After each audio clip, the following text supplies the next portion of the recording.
Hello, if you want to watch exclusive lemon content on What If Naruto, then go to my Boosty. The first link in the description here contains such hot stories for adults, such as What If Naruto was a daddy for Sarada, or Kushina and Mikoto vulgar Naruto mommies. Follow the link and enjoy. I'm waiting for you. And looked back down at his newspaper, regretting reacting to the situation that had seemed to make his wife more furious than her usual self. After a full 5 minutes, their son came downstairs. He moved his hand through his hair and yawned. His appearance could only be explained as untidy. His hair was a mess, his shirt was half tucked in, and his face showed that he wasn't thinking about tidying his appearance up before making his first impression to his peers or teachers. He pouted. "You could have woken me up earlier so I wouldn't have to worry about being late, you know." He rubbed his eye tiredly and stretched. His mother sighed and rolled her eyes. She begun to neaten her son's appearance. There was no way in hell that Kushina would allow her baby to walk out into the open world with such an appearance. Imagine then judgment from other mothers. If you want to become a ninja, then you can't always be dependent on other people. She ruffled his hair and giggled as he tried to stop her. A sudden contrast in attitude would have shocked anyone who wasn't in the Uzumaki family, but Naruto and Mianto were used to Kushina Uzumaki's emotions and attitudes changing before you can even get used to her current attitude. Naruto put his hands on top of his head. All right, Mom. Let's just eat breakfast." The child jumped onto his chair and started to eat with his family.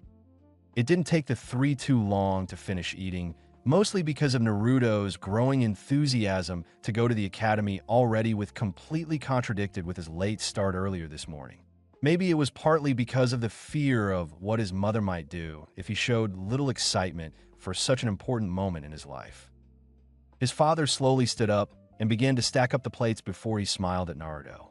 "All right, son, let's get going then." The child's eyes widened. "Dad, you're coming as well." It wasn't often Naruto's father wasn't busy with stacks of paperwork. Since he had the title of Hokage, it wasn't easy trying to balance family time along with business time. His mother winked at him. "Yeah, that's right. Minato convinced them to have the day off just for you."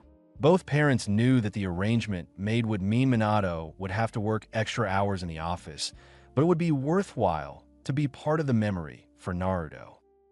Naruto blushed a little and smiled widely up at both of his parents. "Gee, great. Let's go." He laughed and ran out of the door. His enthusiasm was certainly not forced anymore. Kushina shouted at her son. "Naruto, don't go running off without us, you know." Naruto kept on running and shouted back, "I'm not 2 years anymore, Mom." The red-haired woman shouted again and ran after him. Minato rubbed the back of his head and thought to himself, he really has the same personality and attitude like Kushina's. They really do have much more in common than just what is inside them both. He slowly walked out after them, locking the door behind him. "Mom, let go of my hand. We're almost at the school, you know." Naruto's mother had caught him before he was even 100 meters away from the door of the house, which he had ran out of foolishly. Now she insisted on holding her child's hand for the rest of the journey. His father, Minato, was walking next to Naruto's left-hand side, and he couldn't help but smile at the situation his son was in right now. As they walked closer and closer to the academy, Kushina kept on showing her love for her child as she kept her grip on his hand. Naruto started to blush. Mom, this is really embarrassing. Please let go of my hand before anyone sees." He begged as he tried to break free of Kushina's motherly grip, but failed. Minato saw that his son was acting more awkward and embarrassed with every step they took. "Kushina, Naruto wants to set a good example to those who he'll be calling his classmates. He can't do that whe-. Kushina gave him the same glare he gave him earlier this morning. The glare made Minato slightly shiver. He can't do that whilst he's distracted by his mother's love. Kushina blushed a little and gave in. She let go of her son's hand. Naruto smiled gently, but tried to not act too happy, just in case of enraging his mother. "Thanks, Dad." His father winked down at his son. Naruto was glad his father had helped him when he did, since after another minute or so they arrived at the academy. Minato and Kushina smiled as nostalgia hit them when they saw the building. The woman slowly held her husband's hand and interlocked their fingers as they remembered the memories they shared together at this place. Kushina sighed gently. I hope Naruto will create great memories here like we did, she whispered. Minato smiled at his wife and squeezed her hand. I'm sure he will, sweetheart. He kissed her forehead softly before he looked back at the building. Naruto looked around the place. He saw all the soon-to-be students that he would be with. A boy with black hair caught his eye. He was with his mother, father, and older brother. Naruto blinked a few times. He noticed a white and red symbol on their backs. He had seen that symbol before, but where? It was the symbol of the police force. The symbol also belonged to the Uchiha clan. Naruto slowly found the links and guessed this family was from the Uchiha clan. The young boy with black hair turned around and saw Naruto staring at him as if he were trying to figure something out. What do you want? Naruto quickly shook his head. What? Nothing. Naruto blushed slightly in embarrassment. He thought that the child's first impression of himself was that he was some kind of weirdo. He kicked himself whilst he tried to conceal his humiliation. The older brother of this Uchiha child noticed the voice that his little brother was talking to and turned around. Why, hello, Naruto. It's so good to finally meet you. He gave Uzumaki a warm smile. So you're in the same year as my little brother Sasuke? Naruto looked up at Sasuke's older brother confused. He shook his head before replying, Do I know you? Just at that moment, Minato and Kushina walked over to where their child was. As they did, the older brother of the Uchiha child bowed. Good morning, Lord Fourth. Minato smiled at the gesture. And good morning to you too, Itachi. Sax's older brother, Itachi, smiled back. Kushina, on the other hand, pinched her son's cheek for what she remarked as a rude way to reply to Itachi. Itachi was one of the most strong and most loyal ambush shinobi that worked for the fourth Hokage, Minato. Because of this, the Uchiha clan has a tight bond with the Namikaze clan and the Uzumaki clan. Itachi and his father are well known in the Uchiha clan for being some of the members who helped form this bond. Itachi looked back down at Naruto and smiled once again. I hope you and Sasuke become good friends at the academy. Naruto smiled widely when he heard the word friend. Yeah, I'm sure we will. Sasuke looked at Naruto up and down. He slowly walked over to where the other children were getting ready to enter the classrooms. Naruto walked after for him. Hey, wait for me, you know. And with that, the two boys left their families as they entered the building of the academy. Naruto woke up the next morning before his parents. He blinked a couple of times before yawning. He tried to stretch, but soon found out that he was unable to. He realized that his mother was cuddling him tightly while she slept. He blushed hard and tried to break free of his mother's grasp, but was unable to. Mom, he whispered, I'll be late for school, you know. To be honest, the boy couldn't care less if he were late or not. He just found the whole situation was giving him great embarrassment. He went to shake his mother, but stopped in his tracks. He remembered the last time he woke his mother from deep sleep. The only word to describe her mood that morning was a word that would get his mouth washed out with soap. Pissed. Naruto shook his head. No, he didn't want that again. He sighed gently and rested his head against his mother's chest. He eventually fell back to sleep. Being on time to school wasn't worth Kushina's pissed mood. The yellow-haired boy only got a couple minutes extra sleep before he was rudely awakened. Naruto, get up. You're not being late for school one more time. Naruto slowly opened his eyes and saw an annoyed Kushina. Crap, did he wake his mother up by accident? He yawned and rubbed his eyes. But Mom, what does it matter if I'm late? Naruto's mother clenched her left hand into a fist and an irritated smile appeared on her face. What does it matter? Some of the Nine Tails chakra leaked out and made her hair defy gravity. IT matters if you want to be a ninja and successfully become a ninja. Naruto blushed and swallowed hard. It was true. He had woken his mother. When he realized what he had done, he didn't take another second to think. He jumped down onto the floor and ran to his room to get ready.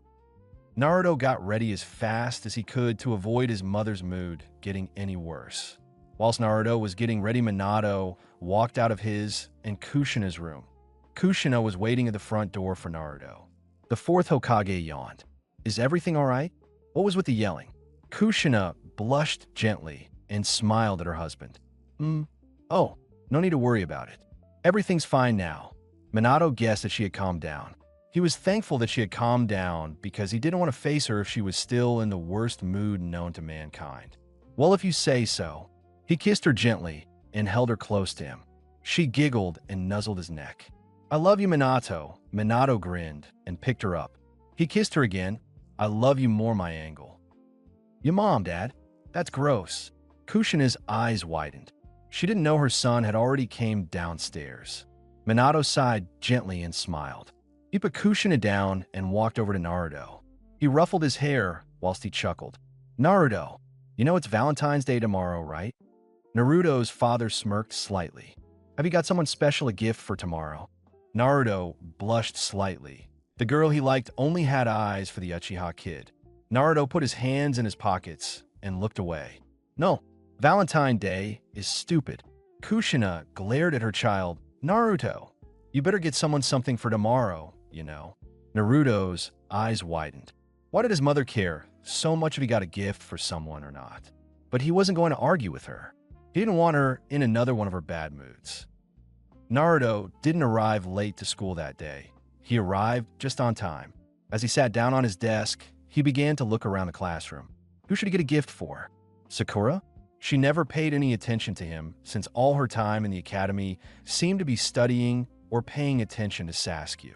You know, she was similar to Sakura. She spent quite a lot of time trying to get the attention of the Uchiha, and she was quite aggressive sometimes. Naruto kept scanning around the classroom and stopped when he noticed a pair of pale purple eyes looking at him. The owner of the eyes blushed hard and quickly looked away. A grin slowly appeared on Naruto's face. Hinata. She was one of the only girls in the class that didn't obsess over Sasuke. Hinata was also the only girl in the class with short hair. Naruto chuckled. He knew who he was getting a gift for tomorrow. The yellow flash, Minato, got up early on Valentine's Day. It was something he did rarely, since he tried to get as much sleep as possible before he had to get into work and work through stacks and stacks of paperwork. He smiled warmly as he walked into his room where his wife was. She had just woke up before he walked in. Minato chuckled softly. Good morning, Kushina. He kissed her forehead. Kushina gently rubbed her eyes and glanced at the clock. It took her a few seconds to realize the time. Her eye widened in shock. It's going to be late for school. Before the worried mother could get out of bed, her husband stopped her. It's all right, Kushina. I've already prepared everything and sent Naruto to school. Kushina sighed relief, then looked up at Minato. Did you walk him to school? The fourth Hokage blushed slightly. Well, about 2/3 of the way there until he insisted that I let him walk by himself. The red-haired mother was open her mouth to argue with him, but closed it. She was too tired to argue. Thanks, honey. She smiled lovingly up at her husband. She blushed hard as she noticed the food on the plate next to him. Minato grinned. When I got home, I just had enough time to prepare breakfast for you. So, enjoy. He passed the plate over to his loving wife. She smiled widely and kissed him gently. Thank you so much, Minato. Naruto chuckled as he got into class with a present wrapped up that his mother had helped him make it last night. He took a deep breath and grinned happily. He walked up to where Hinata was sitting. Hey, Hinata. The Hyuga looked up at the Uzumaki's waterfall blue eyes. She noticed the present that the boy was holding in his hands. She blushed hard. Oh, hey, ini Naruto. Is tea that for Sakura? They both glanced at the pink-haired girl, Sakura, who was over at Sasuke's desk like most other girls. Hinata looked down at her desk and twiddled her fingers. Naruto shook his head. Nope, this is for you, Hinata. Happy Valentine's, you know. Hinata's entire face turned red and quickly looked back up at her crush. F for me. Why you got me a gift in Naruto? She swallowed hard. Naruto laughed slightly and put the box down on the shy girl's desk. That's what I said. He slowly walked back down to his desk. The Hyuga was somewhat glad that Naruto went back to his own desk because she felt like was on the urge of passing out in embarrassment and happiness. Her eyes widened in shock after about a minute where she tried to calm herself down. How was she going to give Naruto his present now? She was too embarrassed to walk all the way to his desk. There were too many people in the class, and she wouldn't know what to say. She shook her head quickly and whimpered quietly. She looked down at the yellow-haired boy. As soon as the lesson begun, she had gathered her thoughts together, and she promised to herself that she would give it to him after school. At the end of the day, Naruto's opinion on Valentine's Day was still the same. It was pointless. He hasn't got anything from anyone all day, which contrasted how Sasuke's day went with almost every girl in school. He groaned as he walked out of the academy building, not trying to hide from his mother this time. And Naruto. A person with a soft, quiet voice was standing in front of the fourth Hokage's son. The quiet person blushed hard and looked down at the ground. It had taken the timid person all day to build up the courage to say that one sentence. Naruto stopped walking and put his hands behind his head. "Oh, hey, Hinata." He cocked his head and pouted. "Is everything okay? Did you not like my gift?" The girl's face became redder and redder each second. What? And no, I loved it in Naruto. She swallowed hard as her face became hotter with embarrassment. She slowly revealed a wrapped-up present that she was hiding behind her. She closed her eyes tightly. Happy Valentine's Day. She was ready to hear the upcoming rejection of her gift as her heart pounded against her chest. Naruto's eyes widened in surprise. He began to blush slightly and smiled widely. "Oh, really, Hinata?" "For me." Hinata replied with a slight nod. Naruto slowly took the gift. "Thank you, Hinata. You're so kind, you know." Hinata's eyes widened in shock, and her heart skipped a beat when she received the compliment from Naruto. "Why, you're welcome in Naruto." She slowly opened her eyes and smiled shyly. A woman slowly walked over to the two kids that were together outside the academy building. She put her hands on the shoulders of the Uzumaki. Naruto's eyes widened, and he quickly turned around to see his mother standing before him. Mom. Ashi." Kushina giggled as she grinned. "Hey, Naruto, is this your girlfriend?" As soon as Hinata heard the word girlfriend, her whole face turned red once again in embarrassment. Naruto shook his head as he began to blush as well. "And no, Mom. We're just friends." Naruto sighed gently. "Isn't that right, Hinata?" The Hyuga looked down to the floor. She was disappointed that she wasn't Naruto's girlfriend, however. She was glad that she was his friend. She gently nodded her head, but didn't say anything. She was too embarrassed and too shy to say anything, especially with Naruto's mother there.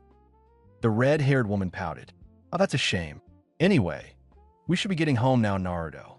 The boy's blush slowly faded away. Yeah, okay, Mom." Naruto sighed, then slowly smiled. She waved at the embarrassed girl. "Bye, Hinata. See you tomorrow, you know?" Hinata smiled shyly and waved back as she watched her crush walk away. "Why, yeah. See you tomorrow, Naruto."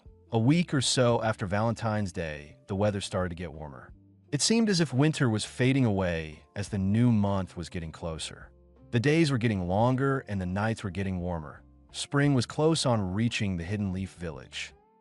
Naruto, the yellow flash, walked into the living room where his beloved wife and son were. "Would you come with me for a while?" Naruto swallowed hard. He assumed he was in trouble. Sure, all right, Dad." The child slowly got off the couch that he was sitting with his mother on. Kushina glanced at her husband and gave him a loving smile. Minato blushed and gave his wife a loving smile back before he and their son walked off. Naruto groaned as he and the fourth Hokage walked up to the top of the Hokage's mansion. "Dad, why are we going to the top?" He pouted gently. As soon as the Uzumaki asked this question, they arrived at the very top of the Hokage's mansion. This spot gave a clear view over almost every inch of the village that Minato was the leader of, from the academy to the main gates. It could all be seen from this one place. Minato chuckled. "You asked why we're here, Naruto?" Naruto replied with a nod and looked up at his father, noticing his attention was now on the four faces that were carved into stone. "Do you know who these four people are, Naruto?" Naruto rolled his eyes. "Duh, everyone knows who they are. The one on the far right is you, and the other three are the past Hokage." Minato chuckled. "That's right, but do you know their names?" Naruto blushed slightly and looked at the four faces. Someone, old man third, and you, Minato, my dad. Minato rolled his eyes and gave his son a light smile. He had a feeling that he hadn't been listening much in class. Well then, let me tell you then, and please listen. He turned around to face his son. The first Hokage was Hashirama Senju. He was one of the founders of this village and also created it alongside his best friend. He is still known to this day as one of the strongest ninja. Minato stopped talking for a few seconds to see if Naruto was still listening. Naruto nodded gently, and his father continued talking. The next Hokage, the second, was Tobirama Senju. He was brothers with the first Hokage. He helped the village grow even stronger after Hashirama's death. Minato smirked gently. So who were the first two Hokage? Naruto smiled gently. Hashirama and his brother Tobi. Minato smiled even more and nodded. The third Hokage is not called Old Man Third. His actual name is Hiruzen Sarutobi. He was taught by the first Hokage, and he taught every ninja the will of fire that Hashirama's taught him. He has made all our ninja much stronger with his wisdom. Minato grinned. And Hiruzen taught Jiraiya Sensei, who taught your father. He rubbed the back of his head. And last but not least, there's me, Minato Namikaze. Before I was Hokage, I was known as the Yellow Flash by most ninja from other villages. And without help from Jiraiya, the third Hokage, your mother and everyone in the village, I would have never have become the fourth Hokage. Naruto sighed and scratched the back of his head. Okay, I get it. All the Hokage changed the village in some way, but why are you telling me this? Minato smiled sentimentally down at his child. Naruto, your dream is to become Hokage, right? To do so you don't just need physical strength. You'll need to gain the trust of the ninja of the village and make the village even greater than it already is. The fourth Hokage put his hand down on top of the child's head. I'm sure that you will become a powerful ninja, just like the past Hokage, and one day have your face next to mine up there. He pointed up at the current and past leaders of the village. But you'll need to work hard because Obito has the same dream as you do. Obito Uchiha, the boy who risked his life to save his friends. He had a warm and open heart. He had been close to Naruto whilst he grew up, and still to this day, they would train together. Kushina had said their personalities were almost identical. But even still, the Uzumaki wasn't going to be beaten by an Uchiha anytime soon. After Naruto thought about Obito for a couple of seconds before he shook his head slightly. Obito may have more experience than me since he's older, and he may have the Sharingan. However, there is no way is he becoming Hokage before me. He can be the sixth Hokage because the title of the fifth Hokage has already been taken by me. Naruto chuckled, and so did his father. Well then, you'll have to train hard, study hard, and make relationships with people in the village if that is going to be true. Naruto blushed slightly as they walked back inside. He was sure he could train hard, however. It seemed that he couldn't find the secret to learn ninjutsu or jinjutsu effectively. Also, he knew that he was terrible at his studies, just like his mother was. But still, there was no way that was going to stop him from achieving his goal. He looked up at his father and smiled warmly. He was glad that he gave him that talk, since it made his dream become much clearer. When Naruto walked back downstairs, his mom picked him up and grinned. Hey Naruto, want to go to Ichiraku's for dinner? Naruto looked up into his mother's eyes, confused. Raku? What's that? Kushina looked at her son as if he had just asked the most stupidest question ever. What's Ichiraku's? Hasn't Obito ever taken you there? The mother's smile widened. Well, you'll see when we get there. I bet you'll love it. Naruto looked up at the ramen place and cocked his head. So, Ichiraku's a place that serves food? Kushina nodded whilst holding her son's hand. That's right. Here we could get the world's greatest ramen. Naruto's eyes widened in shock. Ramen. It was what had quickly become his favorite food a few years ago, and now his mother was telling him that the best ramen in the world was just meters away from him. Oh, really? No yoke. Kushina replied with a nod and a wink. Yup, that's right. Come on, let's go inside. The mother, father, and son walked inside and sat down. The mother ordered 3 bowls of miso ramen. Naruto looked around the small restaurant. Hey mom, it's not a very big place for the world's greatest ramen. Kushina ruffled her child's hair. Don't let the appearance of the place fool you. Naruto couldn't think of a reply because the ramen had just been served. He forgot about everything else as he stared down at the bowl in amazement. Not only was the ramen served so quickly after ordering, the appearance was outstanding. He had never seen a bowl of ramen look so appetizing. He had to stop himself from drooling. He looked up at his parents and the chef. T, thanks for the food. Kushina was right. Ichiraku's ramen was the world's greatest ramen. Naruto walked out of the building whilst happily holding her hand. Minato smiled warmly at his child. I'm glad you liked it, son. Naruto nodded. Yeah, I loved it. Can we go Aga Dash? Naruto was interrupted by a girl running towards them. Minato-sensei. Minato turned to his left to see a girl with brown hair running towards them alongside a boy with goggles on his forehead. Rin? Obito? Is everything all right? He looked at 2 of his former students. Rin furiously shook her head. And no, Kakashi just come back from a mission with 2 other Umbu ninjas, and they were rushed in a hospital. Obito nodded to what Rin had just said. The 4th Hokage's eyes widened, and he looked at his family. I'm sorry. I'll be back home soon. I need to go and check how Kakashi is doing. Kushina nodded to her husband, and with that, the yellow flash had disappeared in an instant. Konoha's hospital was one of the best in the 5 great nations. One of the main reasons for this was because most knowledge about medical ninjutsu was taught from a woman called Tsunade, one of the 3 legendary Sannin.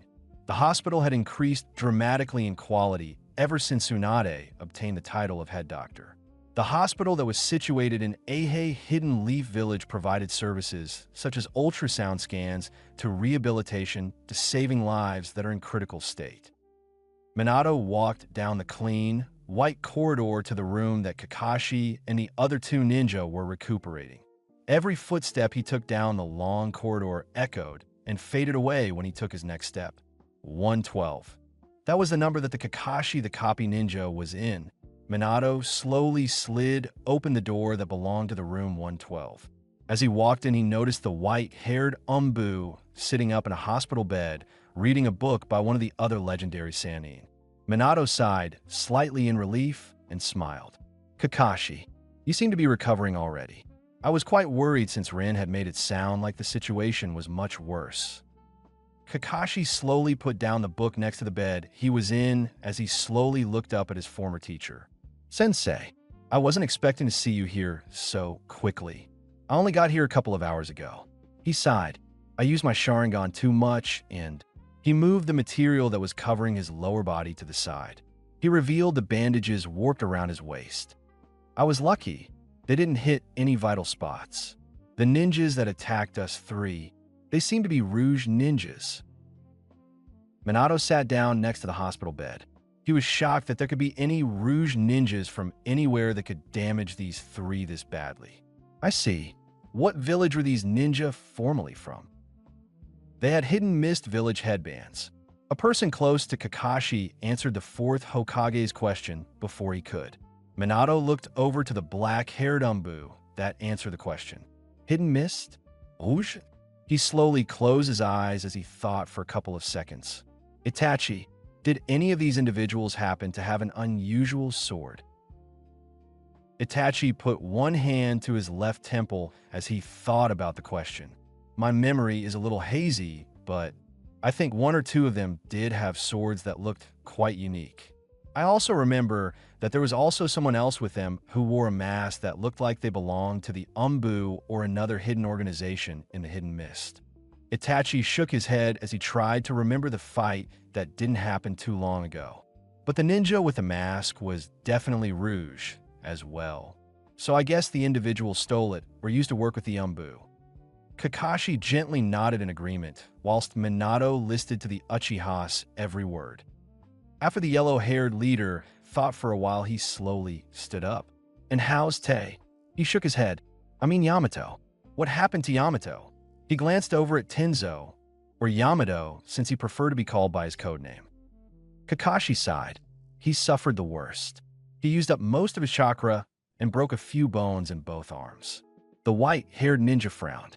These ninja were extremely powerful. I've never seen Rouge ninjas that are so powerful. Minato frowned. The three of Izumbu's mission was only to retrieve information regarding the Chunin exams being held in the Hidden Stone Village. So why were Rouge ninja interfering with them? Especially in an area nowhere near the place they used to belong to.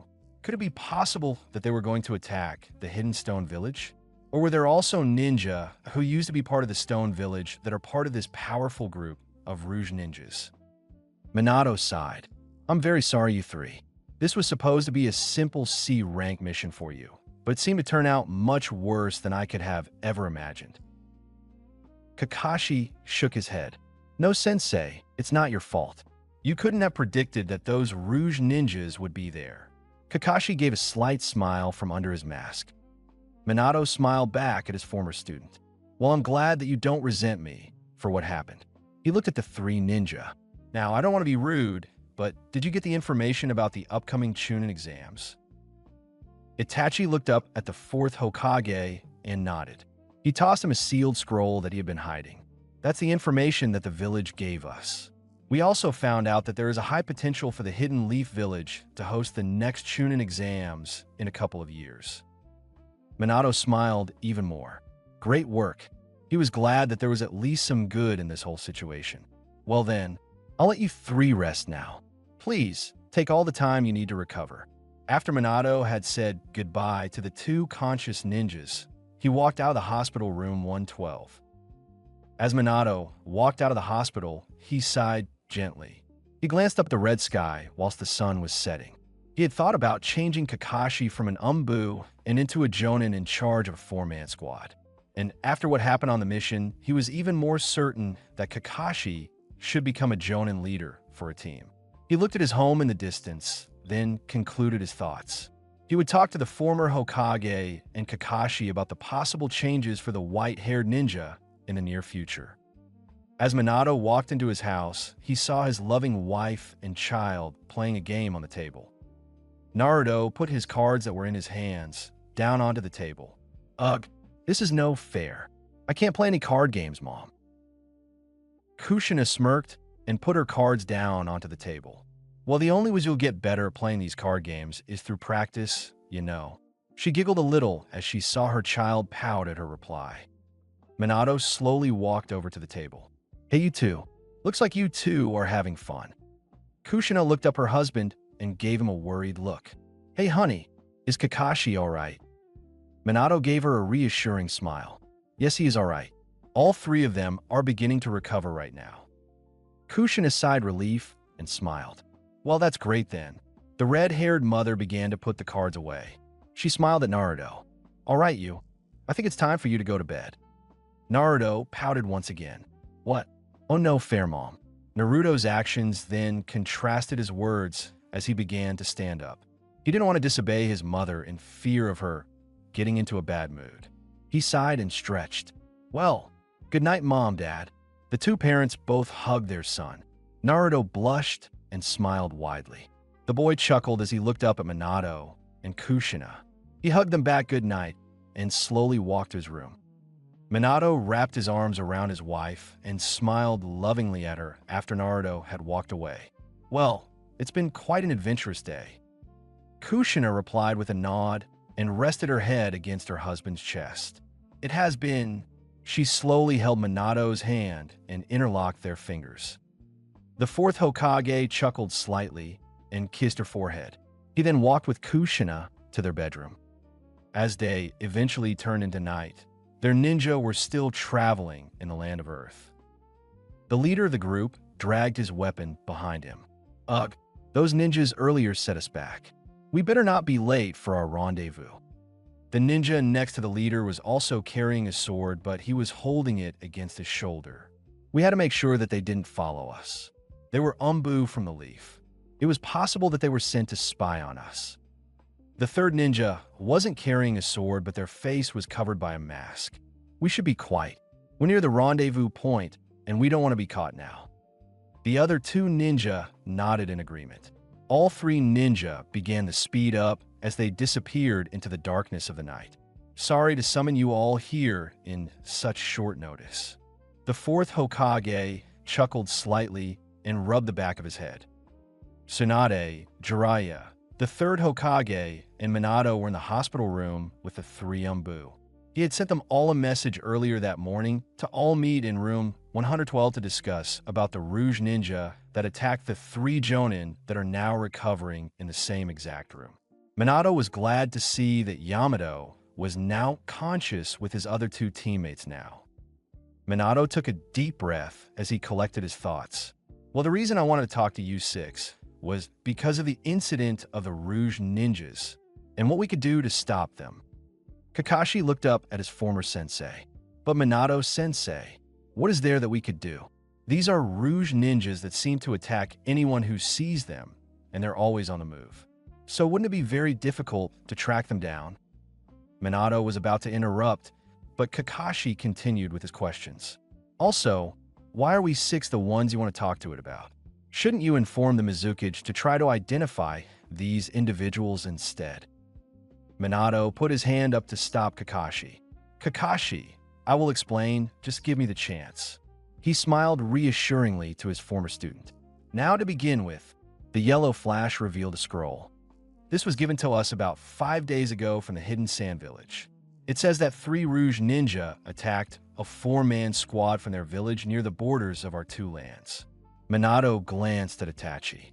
The ninja who were attacked couldn't remember much of the Rouge Ninjas other than 2 having swords as their main weapon, and at least 2 of them had hidden mist headbands.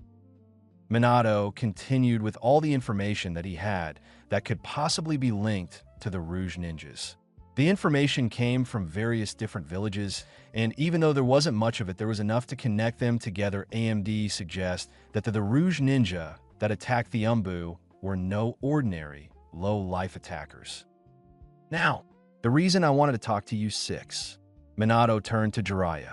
Jiraiya-sensei, your infiltration and information gathering skills surpass anyone's I know. I know it's a lot to ask for, but could you go on a mission to track down any information you can obtain about these 3 ninja? Jiraiya chuckled and folded his arms. Normally, I wouldn't even think about going on a mission like this where I could possibly encounter ninja that could attack me in an instance. He looked into the blue eyes that belonged to the yellow flash. But since you're now the Hokage and my former student, I guess I'll make an exception. Minato grinned back at him and then turned to the other legendary Sannin in the room. Tsunade, your medical ninjutsu is the best in the Leaf Village? Is it possible for you to do a test on the wounds these Umbu received to see if there's any traces of metal from a possible sword attack? Tsunade nodded and closes her eyes, only replying with, "Of course, Lord Fourth." Minato looked over at the white-haired boy. Kakashi, you still follow the way your father did and Obito does today, to keep your comrades in first priority and the mission second. However, whilst being an Umbu, this can be quite a difficult thing to keep. So I would like you to be a leader of a 4-man squad. For Genin, the new generation of ninja. Kakashi looked up at the 4th Hokage, dumbfounded. Minato-sensei, why a Jonin teacher? Even though it's hard to keep comrades in first priority in Umbu missions, but I still managed to do so. Minato walked over to the window in the room, and that is exactly why I think you'd be better as a Jonin leader. I think that you could be one of the best Jonin to teach the new generation that there is things more important than making sure a mission is completed. That teaching is crucial for teamwork to work successfully. Kakashi sighed. He couldn't really say no to his former sensei, who was now the Hokage. He slowly began to think. Being a Jonin leader for a bunch of new Genin would be a nice change in pace for him. Well, if you think it's for the best, I have no reason to argue with you, sensei. The 3rd Hokage coughed. Minato, I know you want to make sure that these Rouge Ninja do not hurt anyone else, but Minato turned around to look at his predecessor talk. Isn't what you're doing dangerous and time-costly? Jiraiya will be in grave danger whilst looking for information, and Tsunade, even with her advanced skills, will take hours, possibly days, to try and find traces of a sword attack. Also, I'm sure you have tasks for Itachi Yamato and I. So why? Why go to such extreme measures to try to capture the Rouge Ninjas? Minato looked back out of the window. As you all know, 9 years ago the Nine Tails attacked the village. The cause of this was because a masked ninja extracted the beast from Kushina Strait after Naruto was born, when the seal keeping the Kyuubi in was weakest. He took a deep breath, remembering the traumatizing event. Many people that lived in our village died that day, and so many people were close to being killed. If it wasn't for the ninja of our village's help to restrain the Nine Tails and help me get it away from the village, then I could have never sealed half the Nine Tails inside of Kushina and the other half in Naruto. Kakashi looked over at the fourth Hokage confused. Why was he talking about this event? But what has that got to do with these Rouge Ninja? Minato slowly looked back at the 6 ninja in the room. I fear that the masked ninja belonging to that group of Rouge Ninja may also be the same ninja as the one that attacked our village 9 years ago. The yellow flash slowly walked around the room. The reports on a Rouge Ninja with the same mask, voice, and fighting skills could all be linked to that group of Rouge Ninja and also be linked to the masked man that almost killed my family. Minato sighed, and there was silence a couple of minutes before Minato began to smile slightly. Or maybe I'm just being superstitious and worrying so much. Jiraiya put a hand on his student's right shoulder. Minato, you're not worrying too much. This really could be the same masked man. And if it is, we can finally find his motives for not day. But if it's not him, these Rouge Ninjas will still have to be restrained. The third Hokage sighed. Normally, I wouldn't bother about Rouge Ninja that only attacked our Anbu once. However, if what you believe is true and the masked man is part of these Rouge Ninja, then that's a completely different case. I will help you as much as I can to track these ninja down, and I'm sure everyone else here will help with their will of fire as well. Minato sighed and smiled widely. Thank you. I am grateful to all of you. He rubbed the back of his head. He was glad that his predecessor and teacher were willing to help him try and find out who these Rouge Ninjas really were. After about another hour the meeting was over, Minato had explained to everyone what they would be doing. He wanted to keep this a secret to everyone else in the village, though, since he didn't want mass panic that the masked man was still roaming the world. He slowly looked up at the faces of the Hokage carved into the rock after he left the hospital. He will find that masked man one day, and he will find out the motives that lead to costing countless of lives, and which almost took the life of his wife and newborn son that dreadful day. The sun was beating down on the floor, signifying that summer was drawing nearer and nearer. Irika took advantage of the positive weather to bring his class outside to have combat training with one another. For the students such as Hinata, who belonged to the Hyuga clan, their taijutsu was strong, so it was less of a challenge when they were teamed up with students with clans that don't focus much on taijutsu. After Irika had mentally teamed everyone up, he cleared his throat to silence his students. Alright, first up, Naruto and Sasuke. Most of the girls in the class began to scream in excitement since they knew Sasuke was going to win. It was so obvious that the Uchiha would end up being victorious that there was no real point in the match even beginning. However, there was one girl that wasn't cheering for Sasuke. The girl also happened to be in the top 3 best taijutsu users in their class. Do your best, Naruto. The Hyuga said this barely above a whisper as she twiddled her fingers. The Uzumaki and Uchiha met in the middle, about 10 feet away from each other. Naruto smirked as he looked at the Uchiha with full enthusiasm. Sasuke showed little emotion on his face as he looked back at the Uzumaki who would be on the floor, defeated in less than 10 seconds of the battle. Despite Sasuke's overconfidence, he still made half a seal sign towards Naruto to signify that he is about to battle him. Naruto grinned and made the same sign with his fingers towards the Uchiha. Irika looked at both of the students and nodded gently. All right, you two ready? And start. The Uchiha quickly ran towards the knucklehead student and went to quick his shins to make him fall to the ground. However, Naruto reacted quickly to his rival's move and jumped up. Sasuke had to admit that he was quite impressed that Naruto had actually dodged an attack for once. Sasuke counteracted the Uzumaki's jump by sending a kick in the direction of his chest, but once again Naruto reacted quickly once again and blocked the kick with his arms. Naruto landed on both his feet and smirked. Naruto looked at his competitor with confidence and enthusiasm. This was because for the past month or so, he had persuaded his mother to train him by asking her again and again, "If not in ninjutsu or jinjutsu, at least teach me in taijutsu, mom." Naruto groaned as he asked his mother to train him once again. Kushina sighed. "All right, if it will stop you asking again and again, I guess I'll train you a little. But don't complain if you get hurt or if you find my methods too strict." He remembered how much willpower it took to convince Kushina he was ready to learn taijutsu from her. Since he asked every day, and almost every day, he got the same reply of denial. And it had paid off because he hadn't been made to look like a total fool whilst battling Sasuke. Yet, not only was Sasuke surprised at Naruto not falling over the first hurdle, but the whole class was, especially Iruka. He watched Naruto's moves closely after he dodged Sasuke's first attack. Sasuke glared slightly at Naruto. Even though he was impressed that the fool had actually improved, for once, he didn't show it on his face. So he defended against 2 attacks. So far, he hadn't shown that he can actually throw any attacks that could be of somewhat success. Sasuke ran at his competitor once again. He threw punches at him again and again and again. Naruto struggled to keep up with Sasuke's speed and his constant attacks.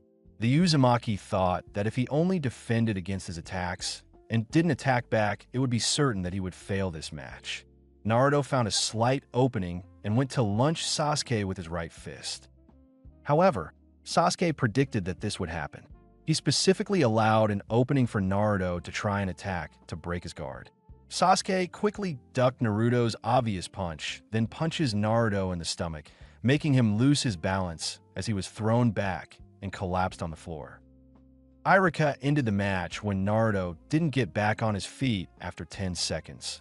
The Uzumaki groaned and looked up at the sky. Even with his training, he still couldn't beat the Uchiha he destined to catch up with one day.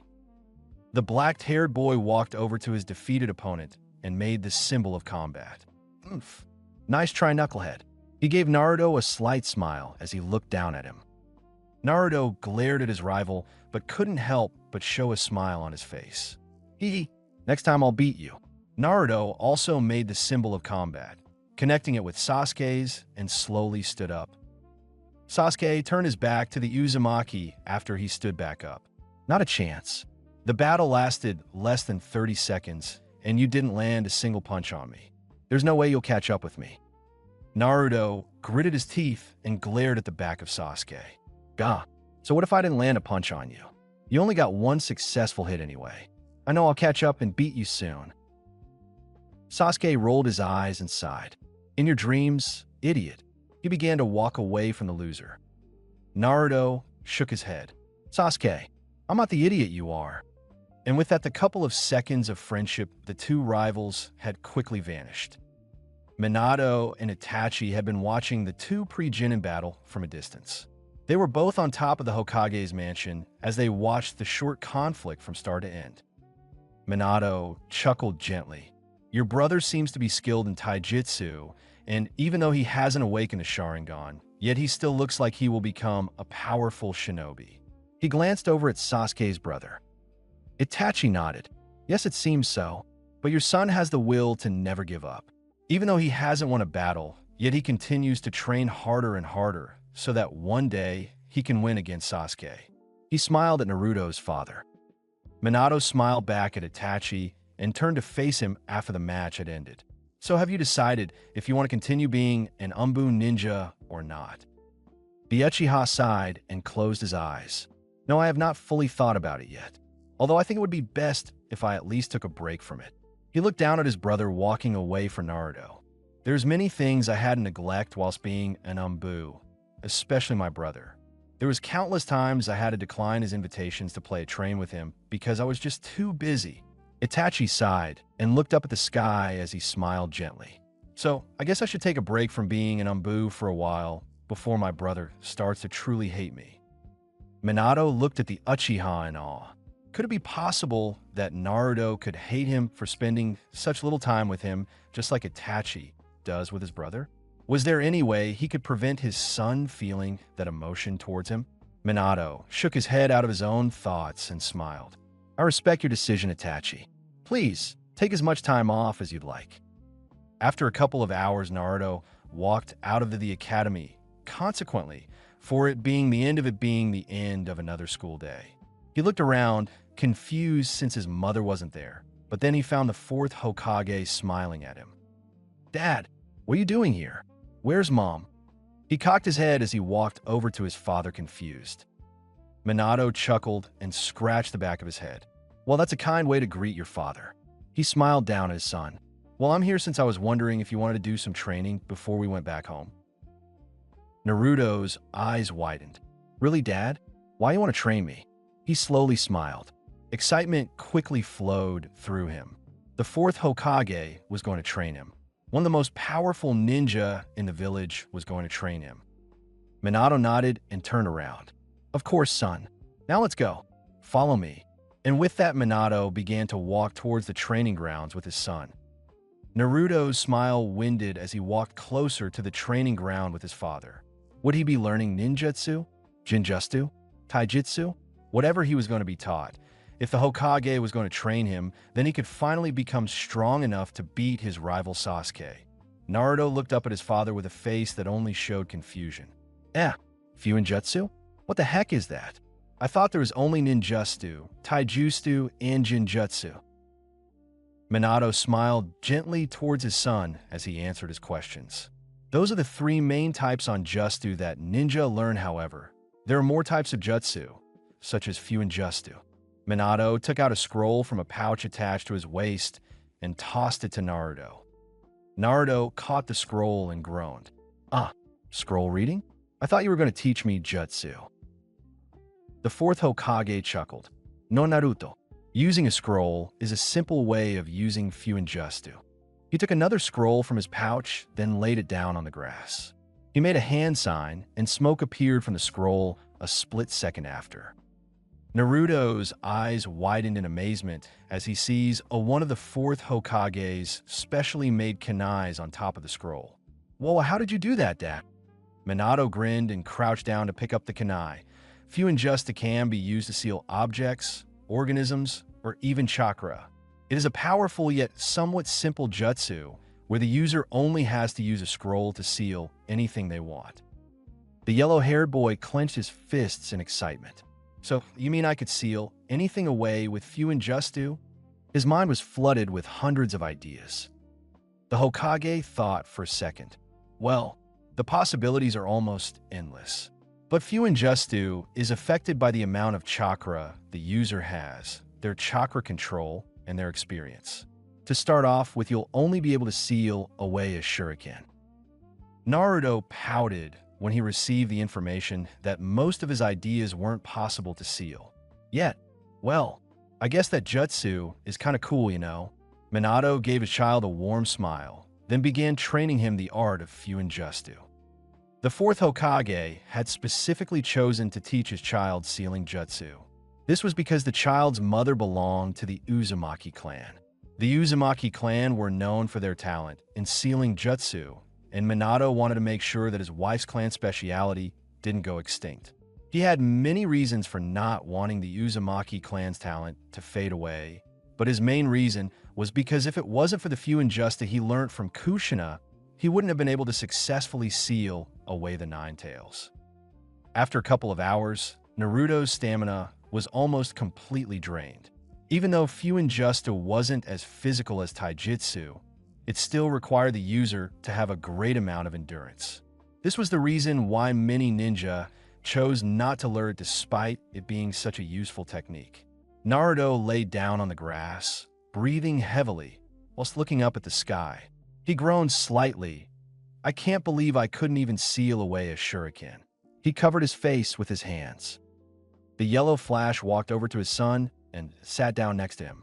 Naruto, it can take some ninja several days before they're able to seal away something like a shuriken or a kunai. You did excellent for your first try. especially since you didn't even know it existed until only a few hours ago. Naruto slightly grinned. You think I did well? He slowly sat up and got up onto his knees, but almost straight away stumbled back down. Minato caught him and chuckled. You did amazing today. He slowly picked him up and began to carry him on his back as they walked back home. Whilst Minato carried Naruto home, the child looked over to the Hokage faces. Dad, Waki told me that Fuinjustu is something that the Uzumaki clan specialize in. So why not ask Mom to teach it to me and not teach me something else? Minato looked up his child and smirked. Oh, are you saying that I'm a bad teacher? Naruto blushed a little and quickly shook his head. No, of course not. I was just curious, you know. Minato looked over at the sun that was setting. Well, I guess it would be best if I taught you since your mother is very busy with teaching you taijutsu and caring for us both. Also, I've used Fuinjustu to combine jutsus together, and I hope to one day teach you them. But first you need to learn the basics. And if someone who had no talent for learning Fuinjustu, I'm sure someone like you, whose mother is part of the Uzumaki clan, can learn the art of sealing much faster than I did and also create your own unique jutsus with it. Naruto smiled widely. You really think I could create my own jutsus, Dad? Minato replied with a nod and chuckled. Of course. You're my son after all. As he finished his sentence, the two of them arrived back home. Several days passed since Naruto started his training with Minato. Every day after school, Naruto would go to the training field to practice his technique. He started off by only being able to seal away a few blades of grass. But as he continued to train, he eventually sealed away larger objects such as bugs and pencils. When Kushina found out about Naruto learning Fuinjustu, she was a little annoyed to say the least. Naruto isn't even a ninja yet. He should be playing in parks with his classmates, not training each day until he almost passes out. Kushina glared at her husband. Minato scratched the back of his hair. Kushina, I only teach Naruto at this age because someday in the future he could be in danger because he's the Hokage's son and he's also a Jinchuriki. Now I've tried to reduce the amount of danger by having Naruto's last name as Uzumaki and by only allowing selected people knowing he is a Jinchuriki, but we can never be too cautious. Kushina sighed and crossed her arms. Very well, but if he goes to hospital because of your training, you're going to be in serious trouble, Minato. Naruto panted heavily. He was kneeling down next to a shuriken on top of a scroll on the grass. One more try. Naruto made some hand signs, and the shuriken was slowly swallowed by the scroll. His eyes widened in amazement when the shuriken had completely disappeared. The Uzumaki jumped up and pumped his fist in the air. Yes, it finally worked. Did you see that, Dad? Naruto looked around him, but couldn't see Minato anywhere. Great job, son. Minato grinned as Naruto slowly looked up to see his dad standing on top of a tree. Before Naruto could ask his father why he was up there, Minato opened his mouth. Your next goal in this. Minato made some hand signs and used Fuinjustu to seal away the tree he was standing on. Naruto collapsed on the floor after seeing how his father performed the seal so effortlessly. Please say you're kidding, right? Minato laughed. Of course. I wouldn't have something so extreme as your next target. Your next target is to seal away a scroll and a kunai. You'll need to concentrate more whilst trying to seal them away since they're heavier than a shuriken and they're two completely different objects. Minato helped his child up. I hope you're not too tired. Your mother is waiting at Ichiraku's for us to celebrate your victory. Naruto's eyes widened in amazement and confusion. But how did she know I would succeed today? Minato smiled and began to walk with his child. Well, your mother has some kind of talent for predicting these kind of things. They both chuckled and walked to Ikaraku's ramen. At that very same moment, hundreds of miles away, four Rouge ninjas were walking through the rain with hats covering their faces. When they got to one of their many hideouts, they would choose who to choose next to join them and what to call their organization. The Rouge ninja with the mask smirked and thought to themselves, 2 of the 7 ninja swordsmen and a skilled puppet master. Our group of Rouge Ninja continues to grow stronger and stronger with each new member. He fourth Hokage's child trained day in and day out in the art or Fuin Jutsu, getting slowly but surely better in the sealing Jutsu, until he found out big news from Irika. Naruto felt a mixture of excitement and fear when he heard his sensei told him that the final exams were coming up in a month, and it would determine if each individual would pass and become a genin or fail and stay in the academy. He felt excitement because if he graduated, he could become a real ninja and go on real missions. But he felt fear as well because he was almost 100% certain that you would need to use ninjutsu to pass in the final exam. It was only a week before the final exam that his fear and fate were unavoidable. Irika cleared his throat to try and get the attention of the class. All right, everyone, settle down. I'll now explain the details of the exam next week. Everyone fell silent. To pass the exam and go on the road to becoming a genin, you must be able to create 3 perfect shadow clones. This is the objective because it clearly shows if you can perfect the first stage of chakra control, and it also shows that you're able to perform basic jutsu that a ninja should be able to perform. If you fail this exam, you will stay in the academy until the next exam comes. Naruto slammed his head against the table, and everyone looked over at him as he did so. Why? Why'd it have to be ninjutsu? If it were taijutsu, he would at least have a chance of passing. After Irika finished the details, the end of the academy day appeared. As soon as it did, the yellow-haired pre-genin rushed towards the training field and rested against a tree. He closed his eyes as he tried to think of a way to pass this final exam. He could use Fuin Justa to seal away 3 shadow clones before the exam and then release them for the exam. No, he couldn't seal away that amount of mass or volume into a scroll. He hadn't learned that level of sealing yet. And there's the problem of making the shadow clones in the first place. He could try to convince 3 people to use a transformation technique to make them look like himself. No, Irika would probably want proof that the 3 were shadow clones. Naruto slowly slumped down onto the ground and groaned. Why the hell does it have to be shadow clones? I bet he chose that jutsu to mock me. A ninja heard Naruto's complaints and slowly walked in his direction. Hey kiddo, what the heck are you whining about? The Uzumaki glanced up at the ninja and glared slightly. What do you want? He kicked his foot into the ground. The ninja chuckled and adjusted his goggles, which made the sun deflect off them. Whoa, what's with the attitude? Usually you're excited to see me. The yellow-haired boy sighed gently and looked down at the dirt. Yeah, well not today, Obito. Obito sat down close to the pre-genin and rested against the tree stump. Care to explain? Naruto looked up at the Uchiha and debated if to tell him or not, but in the end he did. He explained the whole story about the final exam and his curse of never learning ninjutsu correctly. And so I'm going to fail the exam and all my classmates will pass, leaving me behind in the dirt. The Chunin that sat next to me complaining boy smiled slightly and looked up at the sky as he felt nostalgic.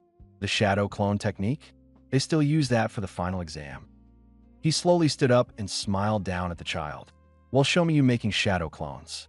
I'm positive that they won't be the worst I've seen. Naruto slowly fell onto his feet, feeling slightly confident with his own ability now. He smirked slightly as he made a couple of hand signs. Shadow clone jutsu. A cloud of white smoke appeared. As the smoke disappeared, a pale, strange-looking version of the Uzumaki appeared. It didn't last more than 2 seconds before falling down onto the grass. Obito stared at the shadow clone in shock. As soon as it disappeared into a cloud of smoke, he fell to the floor and burst out laughing. Are you serious? You have to be joking. The 4th Hokage's son makes a shadow clone like that. Naruto clenched his fists. Shut the hell up. I try, but I can never succeed in ninjutsu, you know? The Uchiha slowly sat up and lifted his goggles up to wipe his eyes. All right. I was just joking. He sighed and couldn't keep himself grinning despite his words. I used to be terrible at making shadow clones as well. In fact, I just barely passed the final exam when I was in the academy, so... He slowly stood up. If you want, I'll try my best to help you out. The fourth Hokage's son pouted and turned around, so he was facing away from Obito. He crossed his arms and smirked. No thanks. I don't want help from a Chunin. He waved his hand and glanced behind him. Besides, I'm sure Kakashi or Rin would be much better at helping me. It was Obito's turn to clench his fists and get pissed at the other person's comments. Hey, I'm almost a Jonin, and I'm so much better at the shadow clone technique than Kakashi. He purposely left Rin's name out. As Naruto listened to Obito, he chuckled and slowly turned around. How can you be better if you barely passed the final exam? The two boys looked each other in the eyes. Obito slowly smirked. Because I had to train much more than Kakashi to even pass the exam. So I know the jutsu inside now. Naruto sighed. He had enough of mocking his friend. Well, I guess it's a fair point. All right then, master at the shadow clone technique, teach me how to perfect the jutsu. The Uchiha chuckled and gave Naruto a thumbs up. Sure thing. After about an hour of training, the Uzumaki was exhausted. He had drained himself of most of his chakra and was laying down on the grass whilst looking up to the sky. Obito was sat against a tree stump and shook his head gently. Well, you were right. You do suck at creating shadow clones. And your chakra control is terrible even though Minato-sensei OS teaching you Fuinjutsu. Naruto glared at Obito as if trying to shoot daggers at him. Well, I'm getting better. I mean, I can actually create a proper shadow clone now. He slowly sat up and leaned on his right arm. And if you keep training me until the day before the exam, I'm sure that I'll be able to create 3. Obito put his hand up to stop Naruto talking. I'm really sorry, Naruto, but I've got a mission tomorrow. And it's a mission outside the village that is at least going to take a week to finish. The hope in the Naruto's eyes slowly went. But he looked down to the grass. Obito put his hand on his head and ruffled his yellow hair. Don't worry, I'm sure that you'll be able to perfect the shadow clone technique if you keep on training each day. The Uzumaki pouted, but eventually he couldn't help but smile. Thank you, Obito. I'll train every day, and by the time you get back, I'll be able to create 100 clones at once. Obito laughed and shook his head. All right, kid. If you can do that, I'll pay for all the ramen you want for a whole week. That's a promise. A week went past, and it only felt like a day to Naruto. He was waiting outside the room that would decide if he were suitable to become a genin or stay as a student at the academy. He sighed gently, leaning against the wall whilst he waited for his turn to show off his skill. Sasuke slowly walked out of the room and smirked when he saw Naruto. Good luck in there, Naruto. He walked down the corridor with his hands hidden in his pockets. Naruto cocked his head as he was unable to tell if that was support or mockery. He hadn't had even a second to choose before he heard, Uzumaki Naruto, enter. Naruto took a deep breath and slowly walked into the room that would determine his fate. He noticed Irika and Mizuki sitting next to a desk. The Uzumaki gulped as he stood around 10 feet from the desk. Irika nodded at Irika. All right, Naruto, you know what you need to do to pass. Create 3 identical shadow clones. Naruto smirked and nodded. He made some hand signs as he summoned an immense amount of chakra. He closed his eyes, then opened them wide. Shadow Clone Jutsu. Naruto took a deep breath and slowly walked into the room that would determine his fate. He noticed Irika and Mizuki sitting next to a desk. The Uzumaki gulped as he stood around 10 feet from the desk. Irika nodded at Irika. All right, Naruto, you know what you need to do to pass. Create 3 identical shadow clones. Naruto smirked and nodded. He made some hand signs as he summoned an immense amount of chakra. He closed his eyes, them wide. Shadow Clone Jutsu. A large amount of white smoke surrounded Naruto as he used the Shadow Clone Jutsu. He used up almost all his chakra in this one jutsu, pushing himself to the edge of his abilities in attempt to pass the exam. Irika's eyes widened in shock as he saw an identical shadow clone appear from the slowly disappearing smoke. Naruto, you... His amazement was quickly changed into disappointment as the other 2 clones emerged from the cloud of smoke and fell to the ground. Naruto's smirk was still plastered on his face as he looked at his successful clone until he slowly looked down at the two failed clones. His eyes widened in horror. And no, this still counts, right, Iruka-sensei? I still made 3 shadow clones. Mizuki glanced at all of the 3 clones, then turned his attention towards Iruka. Naruto is right, Iruka. He still managed to make 3 shadow clones, so I could count as a pass. Iruka shook his head in reply to both Naruto and Mizuki. No, he crossed his arms. But the exam specifically states that to pass you need to create 3 identical shadow clones.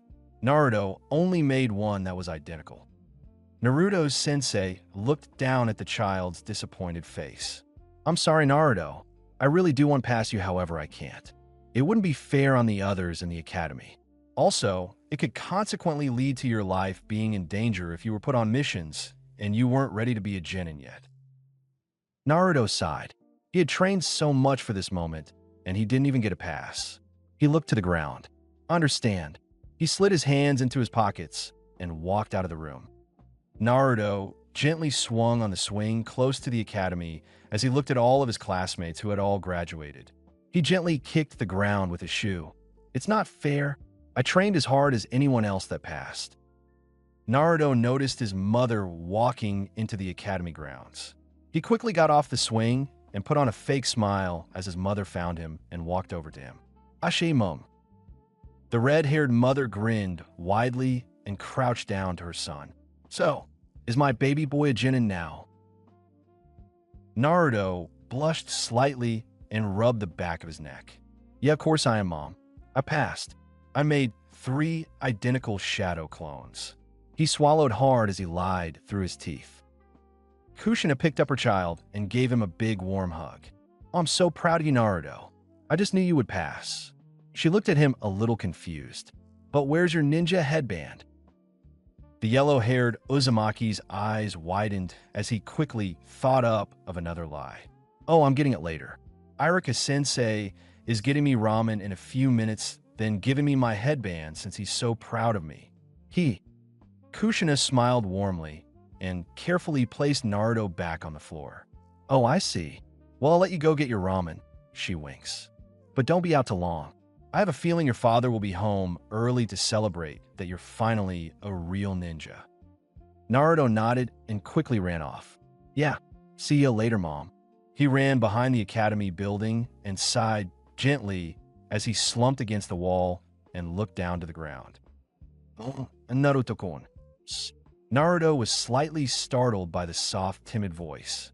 He slowly looked up at the owner of the voice. Oh, hey, Hinata. What's up? He put on his fake smile again. Hinata's face became hot while she pushed her fingers together. Did you pass the exam, Naruto-kun? Naruto closed his eyes. Well, he looked back into Hinata's eyes and chuckled. Of course I did. That exam was so easy that you shouldn't have to ask if I passed or not. The Hyuga smiled at the Uzumaki's confidence. Why, yes, of course I knew that you passed. She swallowed hard as her face flushes crimson red. And maybe we'll be on the same team. Naruto scratched the back of his head and looked down to the ground with a soft smile on his face. Yeah, we'll find out, I guess. Hinata nodded and looked down to the ground as well. Yes, I guess S-. The Hyuga stopped her sentence when she heard her father calling for her. She sighed gently and gave Naruto a warm smile. Sorry, I have to go now. I'll see you again soon, Naruto-kun. She waved at her crush before she slowly walked off. Yes, see you soon, Hinata. Naruto smiled back at her as she walked off. He shook his head gently, damn it. Mom and Dad are going to be mad when they find out I've lied, and Hinata will be disappointed. When Naruto was sure that Hinata and Kushina were no longer close to the academy, he slowly walked away. He looked down to the dirt and had his hands in his pockets whilst he walked. He wasn't paying attention to where he was going and bumped into a ninja. Gah, I'm sorry I didn't see you. Naruto slowly looked up at the ninja. The ninja Naruto had walked into was no other than Mizuki. Naruto's eyes widened. Mizuki-sensei. Mizuki looked down at the Uzumaki and smiled gently. Hey Naruto, I was looking for you. Let's have a chat. Mizuki led Naruto to a bench, and they both sat down. The ninja looked down at the student and smiled. You know that Irika is very serious and strict. He is always making sure his students work hard and make sure they're disciplined right. He looked up at the sky. He's just making sure that you're strong enough before you become a ninja, even if it means you have to stay in the academy a while longer. Naruto glanced at Mizuki, then clenched his fists. But I really wanted to graduate. I tried hard. I've been training every day since I found out about the final exam. The child stood up, ready to walk away. Mizuki smirked slightly. However, Naruto, there is one other way to pass, and since you were so close to graduating, I think you should know about it. Naruto's eyes widened in shock as he heard what came out of Mizuki's mouth. Another way? What is it? The shinobi slowly stood up and chuckled. There is a scroll in the Hokage's mansion that contains a jutsu similar to the Shadow Clone Jutsu. If you're able to master it, then Irika will know that you're ready to become a genin. Naruto's eyes widened more and more. Why hadn't his father told him about this scroll that that he could have used to pass the exam? He glanced over at the Hokage's mansion and remembered what his mother said earlier. I have a feeling your father will be home early to celebrate that you're finally a real ninja. This would mean that obtaining the scroll would be so much easier with his father out of the way. Mizuki saw the expression on Naruto's face and knew he had made up his mind. He smirked gently and stretched. All right, meet me in the forest in 3 hours with the scroll. He pointed in the direction of the forest. I'll help you learn the jutsu there, but don't tell the Hokage or anyone. Let it be a surprise for everyone when they find out you've learned a new technique. An hour after Mizuki's encounter with Naruto, Minato had finished his work early, just like Kushina had said he would. He and his wife were walking through the village. Minato sighed. It had been a long and stressful week. He had recently discovered that at least one of the ninja from the group that attacked Kakashi and the other 2 Umbu was from the Hidden Sand. This proved that this wasn't just a Rouge ninja group from the Hidden Mist, but it was a group of Rouge ninjas from multiple villages. The 4th Hokage was glad that he could finally relax and spend time with his child and wife. As the husband and wife turned the corner, they saw Irika. Kushina smiled widely as they saw him. Hey, Irika. She looked around the teacher and frowned a little. Where's Naruto? I would have thought you two would have finished eating ramen by now. Irika looked at the two, completely confused. Naruto? Ramen? What are you talking about? I never said to Naruto that I was going to go to Ichiraku's or anything. Kushina looked back at Irika as if he were crazy. What? Naruto told me that you and him were getting ramen to celebrate him becoming a genin. Irika scratched the back of his head. I'm sorry, Kushina, but Naruto isn't a genin. He failed the test. Kushina clenched her fists. That kid, I'm going to kill him for lying to me not once, but twice. Even though Kushina only showed anger, she was also feeling slight fear for where her child could be. To make Kushina's fear worse, an Umbu showed up behind Minato. Hokage, someone has broke into the Hokage's mansion and stolen a forbidden scroll. By the looks of the place, the individual must have been in a rush to find it and leave because there's scrolls all over the floor. Minato nodded gently. All right, get 2 other Umbu, and then the 3 of you start looking for that lost scroll. The Umbu nodded and quickly disappeared. When Minato and Kushina replaced their attention on Irika, they noticed that he was gone.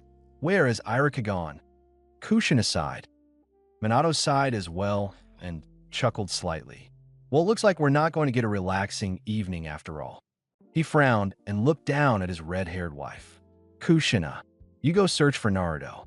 I'll start looking for him as well after I see what's happened in the Hokage's mansion. Kushina nodded at her husband, and the both of them went in different directions. The group of Rouge ninjas that had attacked the 3 Umbu, several ninjas, were in the middle of a meeting in one of the many hideouts whilst a small panic was occurring in the Leaf Village. The current hideout that they were in was one of the most difficult to find and enter.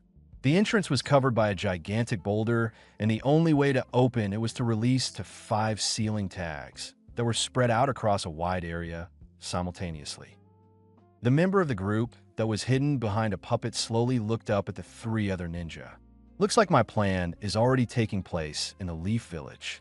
Soon we will receive information about the fourth Hokage and his son who has the nine tails sealed up inside of him. The ninja with the masked face smirked gently. Oh, so you've confirmed that it's the Hokage's son who has the nine tails in his possession. The puppet master nodded back to his leader. That is correct. A cocky yellow-haired child that goes by the name Naruto Uzumaki. Naruto arrived in the forest just over an hour earlier than Mizuki had told him to meet at. He chuckled gently. Well, I might as well get a head start on learning this new technique. The Uzumaki slumped down next to a tree and carefully opened the scroll. The child's eyes widened in a mixture of disappointment and disgust when he saw the contents of the scroll. Are you kidding me, Mizuki? This is just the shadow clone technique. He squinted his eyes as he scanned through the scroll again. Oh wait, this is just a jutsu similar to the shadow clone technique. He chuckled and began to learn the forbidden technique. Naruto quickly learnt that to use the forbidden technique, you only had to use one unique hand sign. However, the foolish child did not learn the risks of using the jutsu. He did not know that the reason this jutsu was forbidden was because if the user didn't have enough chakra, he or she would die. Luckily for Naruto, he had a large amount of chakra on top of the chakra that was in possession of the beast inside of him. The yellow-haired child trained as hard as he could, with barely any breaks in between the crucial hour. He sat down on the grass and sighed gently. I better rest up for now until Mizuki turns up. He lay down on the lush green grass whilst he watched the sky turn a blood red as the sun began to set. The academy student was to focus on regaining his strength and looking up at the darkening sky through the gaps between the trees that he forgot to use his scent of hearing to listen for Mizuki arriving. Naruto, what are you doing? Naruto quickly jumped up. Oh, Mizuki, I was just resting waiting for you to sh-. He slowly turned around and realized it was behind him. Irika-sensei, what are you doing here? Irika sighed. I asked first Naruto. He noticed the scroll down at Naruto's feet. What's that, Naruto? His eyes widened as he put two and two together. Oh, don't tell me that you're the one who stole that from the Hokage's mansion. What? The Uzumaki pouted. I didn't steal it. I'm just borrowing it for a while. Mizuki told me that there was another way to pass your stupid test, and that the answer was in this scroll. The teacher glared at his pupil. Naruto, you've been lying all day. To your mother, and now to me. Mizuki would never say anything like that, not even for a joke. He sighed and crossed his arms. I know you're annoyed because you didn't pass, but that doesn't give you the right to lie to your mother and mess up whatever room in the Hokage's mansion you found this in. Naruto was about to defend himself, however. They both heard someone land on a tree branch behind them. I'm afraid the kid isn't lying, Irika. I really did tell him to get that scroll. Irika's eyes widened in shock, and he quickly turned his body around. And Mizuki, you did? But why would you do such a thing? Mizuki chuckled and shook his head. Isn't it obvious? It's a simple way of getting a forbidden scroll from the village. Tell the Hokage's son that he can pass the exam if he brings me a forbidden scroll from the Hokage's mansion. He would be allowed automatic entrance since he's the son of the Hokage. He crouched down on the tree branch. Now, Naruto, it's time for you to give me that scroll. Naruto slowly picked up the scroll, but instead of passing it to Mizuki, he gritted his teeth and held onto it tightly. You never told me that this scroll was forbidden. Are you telling me that there isn't another way of passing the final exam? Mizuki laughed. I'm surprised that even someone like you believe that idiotic lie straight away. Of course, there isn't another way to pass. Look, Naruto, just because you're the Hokage's son doesn't mean you'll get an automatic pass to becoming the next Hokage. Irika glared at the other shinobi. Mizuki, why did you want to scroll? It doesn't make any sense. A sadistic grin appeared on Mizuki's face. Oh, my reason? It was so the child would die from draining his chakra, and the nine tails would be released. He glanced at Naruto's confused look. Oh, didn't your father ever tell you? The reason everyone is secretly frightened of you? The reason Irika is especially strict on you? The reason you will never become a Nin dash. Mizuki was stopped mid-sentence by Irika. Misuki no. Shut your mouth. He grabbed a shuriken and hurled it at Mizuki. Whilst the shuriken was in mid-air, Mizuki caught it before it could hurt him. He smirked and shook his head. Naruto, let me tell you what everyone else is too scared to tell you. You have a monster inside of you. A monster that attacked the village when you were born. That monster killed Irika's parents who tried their best to stop the monster from attacking the village. He shook his head whilst the sickening smirk was stuck on his face. That murderous monster is inside you, and the people of the village have seen you as a monster, a curse to the shinobi world, since the day you were born. The Uzumaki shook his head and gritted his teeth, trying to block himself from what he was hearing. No, you're lying. That's impossible. Someone like my mother or father would have told me if it were true. Mizuki laughed at the child's attempt to throw away the newly learned truth. Well, of course no one told you. They're too scared that if you learnt the truth that there's the possibility you would let your emotions get the better of you and let the nine tails out. The shinobi's emotion turned from amusement to disgust. That's the whole reason the villagers treat you so differently. All of them are truly scared that if they do something wrong to you that you would unleash the wrath of the monster inside of you. Mizuki closed one eye as he aimed a shuriken at Naruto's heart. You're better of dead monster. He threw the shuriken, aiming directly for the child's heart. Naruto, Irika shouted at his pupil as he hurled himself in the direction of the shuriken.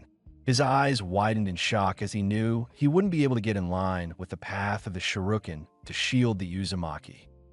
However, the shuriken did not kill Naruto. It didn't even harm him. Instead, the shuriken penetrated the bark of the tree. The Uzumaki had fled through the forest with the hidden scroll. Mizuki gritted his teeth, but the smirk slowly reappeared on his face as soon as he started to chase the Hokage's son through the forest. Irika got back onto as fast as he could. Naruto, please stay safe until I catch up with you. He didn't bother brushing the dirt of him and straight away followed after his student and Mizuki. Naruto had stopped fleeing through the forest when he was certain that Mizuki nor Irika were close behind him. He slumped down onto the dirt whilst keeping a tight grip on the scroll. He watched and heard the trees around him dance with the wind. I have a monster inside of me, the child quietly whispered. That's impossible, right? He sighed gently. Yet it would explain so much, especially why everyone seems to act odd around me. Just like Mizuki said, Naruto began to think back to a memory when he had first joined the academy. Itachi looked back down at Naruto and smiled once again. I hope you and Sasuke become good friends at the academy. Naruto smiled widely when he heard the word friend. Yeah, I'm sure we will. Sasuke looked at Naruto up and down. He slowly walked over to where the other children were getting ready to enter the classrooms. Naruto walked after for him. Hey, wait for me, you know. As the Uzumaki followed after his soon-to-be classmate, he accidentally bumped into two women. Sorry about that, Whilst the Uzumaki continued to walk to the other children, the two women talked to each other in a voice just louder than a whisper. Hey, isn't that the Hokage's child? The child with the 9 tails sealed inside of him? Surely they're not going to let him become a ninja. The other woman agreed with her. They're probably just letting him into the academy so he can feel somewhat normal. I doubt they'll let him pass. She put a finger up to her lip. Besides, we're not supposed to talk about that. Not in public anyway. Naruto eavesdropped almost the full conversation. Well, he only began to listen when she said, the child with the 9 tails. Naruto looked around at the other children, trying to figure out who the two women were talking about. He canceled himself out straight away, since he believed it was impossible that they were talking about him. So, it was me those women were talking about that day. He held onto the scroll tighter. And the monster goes by the name 9 Tails, I suppose. His eyes began to water. But how and why is such a thing inside of me? Whilst Naruto began to question the monster's existence inside of him, a ninja landed on a tree branch about 20 feet away from him. That ninja was none other than the Yellow Flash. So it was Naruto, after all, who stole the scroll. But why? Was he trying to find a scroll to train his Fuinjutsu? Minato thought to himself and was about to go down to talk to his son until he heard a rustling in a bush close to Naruto. Minato prepared himself to attack whoever appeared from the bush. However, he let his defense down when he saw Mizuki appear. Mizuki? What's he doing here? Did Iruka tell him that Naruto had gone missing? Mizuki smirked when he saw Naruto sitting down, leaning against a tree. Here you are, Nine-Tails brat. Naruto's eyes widened, and he quickly got back onto his feet. Mizuki, why you're not getting the scroll, you know? Mizuki chuckled and shook his head. Oh, you don't have to give me the scroll, child. I could kill you instead and allow the monster inside you to rampage through the village, killing everyone you love. He then quickly grabbed a scroll and opened it. He formed a hand sign, and a poof of smoke surrounded most of Mizuki's body. What appeared from the scroll made the eyes of Naruto widen in amazement, but also fear. A gigantic shuriken appeared. The hollow circle in the center was about the same diameter of one average-sized shuriken point to another. Mizuki smirked and held onto the weapon tightly. So Naruto, what do you value more? That pathetic scroll or the lives of the people you love and care about? Naruto sighed and loosened his grip on the scroll. All right then, here you go. He tossed the scroll over to the ninja in defeat. Mizuki chuckled and grabbed the forbidden scroll. Wise decision, Naruto. He began to walk away with the shuriken in one hand and the scroll in the other. Minato squinted a little. Mizuki wasn't acting the way he normally does, as if he were under a jinjutsu. But it was his eyes that made Minato worry the most. His eyes were full of murderous intent. The yellow flash quickly threw a kunai at Mizuki. He did this not to kill him, but to injure Mizuki and stop whatever he was planning, because whatever it was surely evil. Mizuki stopped walking. On second thought, he smirked and threw the shuriken towards Minato a split second after he threw his kunai. This made the kunai helplessly fall to the ground whilst the shuriken was still coming closer and closer to Minato. He had no choice. Minato had to quickly jump out the way to avoid contact with the weapon. Whilst Minato was distracted by the shuriken, Mizuki got out another scroll and released another shuriken, identical to the other. When the Hokage finally set his eyes on the new weapon, it was too late. The shuriken was hurtling towards his son, and it was impossible for him to stop it. Minato watched in horror the spinning death that was going directly to his son's heart. The shuriken made contact with flesh. However, it did not penetrate the chest, it penetrated the back. It also did not even touch Naruto. In fact, it hit into another ninja. The ninja groaned in pain as he stood in front of the child to protect his life. Iruka. Naruto's eyes widened in shock as he saw his sensei in front of him. His eyes water a little. Why did you just protect me? You hate me like everyone else. I don't hate you, Naruto. As the liquid filled with sadness rolled down Iruka's face, he looked down at Naruto. Yes, I may hate the Nine-Tails for killing my parents, but I don't hate you. Yes, I was strict on you, but only because I wanted to make sure that you were fully ready to become a ninja. As the drips of blood from Iruka's injury fell to the ground, he slowly smiled at his pupil. I could never live with myself if I let you become a ninja and then go into a situation of serious danger knowing that I let you become a ninja when you were not fully prepared to become one. Mizuki slowly walked up to Iruka and pulled the shuriken out of his wound, making Iruka grit his teeth to stop the sound of pain escape him. Mizuki chuckled and shook his head. Iruka, why tell the child all of this crap? Surely you know that it will just degrade him even more. The sadistic ninja smirked at the wounded sensei. Goodbye, Iruka. If you didn't bother protecting the monster, then you wouldn't have to join your parents so early. Mizuki held onto the shuriken tightly and aimed one of the points towards the back of Iruka's head. Before Mizuki got the chance to dig the shuriken into the back of Iruka's head, a cloud of pure white smoke submerged the three ninjas. Mizuki quickly jumped backwards to get out of the smoke as he thought to himself. What was that? A smoke grenade or something? A figure began to run out of the cloud of gas. Mizuki smirked, quickly identifying the figure as Naruto. "Where the hell did you get smoke grenades, kid?"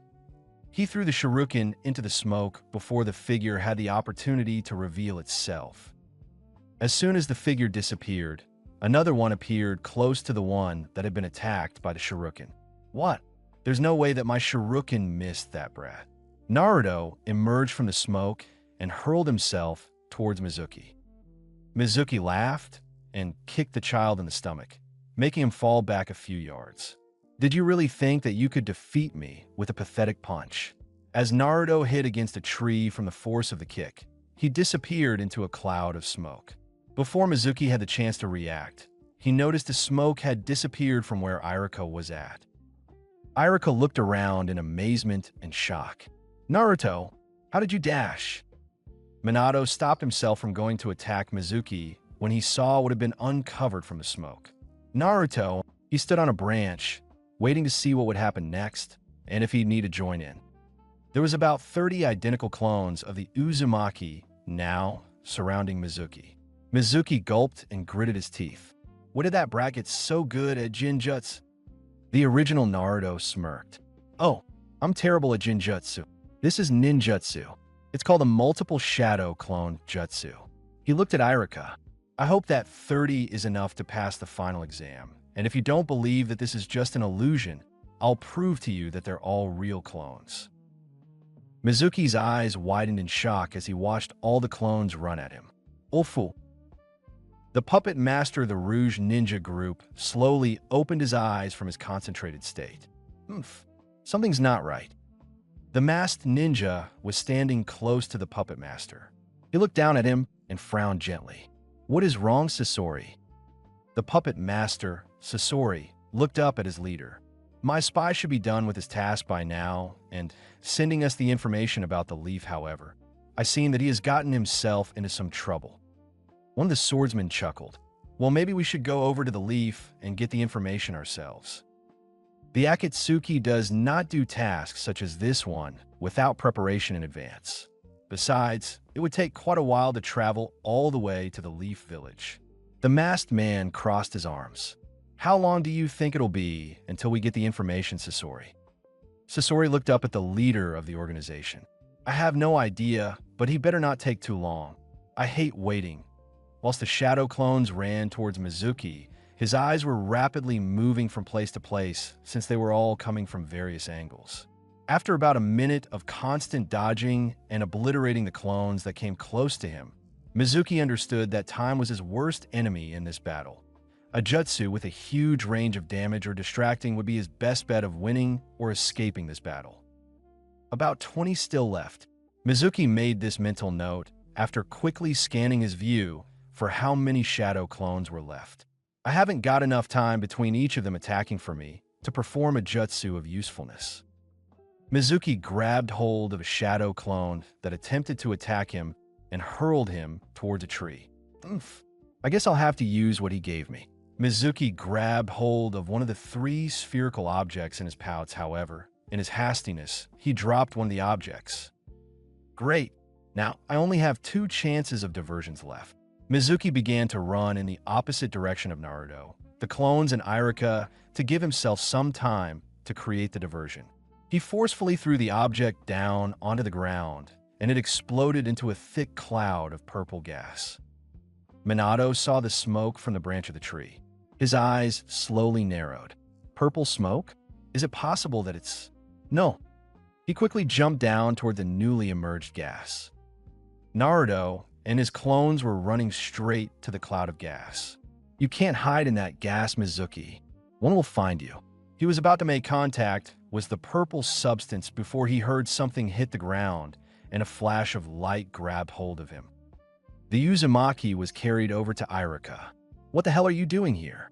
I was just about to defeat him, so why did you stop me?" Naruto looked up at the yellow flash in a mixture of anger and surprise. The Hokage glanced down at his child. "Look over at the gas." Every single shadow clone had ran into the gas foolishly. None of them lasted more than 5 seconds in the purple substance. "That is poisonous gas." If you had breathed in and you had been in hospital for quite a few days. It's possible that even it coming into contact with your skin could have been fatal. Oh, Naruto chuckled gently and rubbed the back of his head. The smoke slowly began to diffuse in the atmosphere. But what about Mizuki? Are you just going to let him escape? Minato gently shook his head. No, of course not. I'll go after him. He put a hand on his child's shoulder. I know that you wanted to feed him, but as your father and the Hokage, I ask you for a favor. Naruto, please help Iruka to the hospital, and I'll meet you two there soon. All right, Dad. Naruto smiled a toothy grin. Minato nodded and smiled, then disappeared into thin air in a flash. Naruto and Iruka slowly walked out of forest and headed to the hospital. Naruto had helped Iruka warp a bandage around the wound his injury in an attempt to suppress it and reduce the amount of blood that was being lost. The Uzumaki slowly looked up towards the moon and sighed gently. I am sorry. That wound was my fault, but I'm glad that you came when you did. It was possible that you saved my life, you know. Iruka smiled, slightly weakly. I'm glad I came when I did as well. Oh, I've got a gift for you as well. Naruto cocked his head. Shouldn't I be the one who's giving you a gift for saving my life? Well, you saved my life when using that jutsu, so they cancel each other out. Iruka slowly loosened his ninja headband and handed it out to Naruto. You've shown that you can produce at least 10 times the amount of shadow clones that you need to pass the exam. I think that, and learning a jutsu in such a short period of time, shows you're more than capable of becoming a genin. Naruto's eyes widened and he stopped walking. He stared down at the headband and swallowed hard. So what are you saying? Iruka sighed and smiled. I'm saying that this one time, I'll make an exception and allow you to pass the final exam. Naruto Uzumaki, you are now a genin. Please take this headband. The faint light from the slowly emerging night sky reflected against the metal.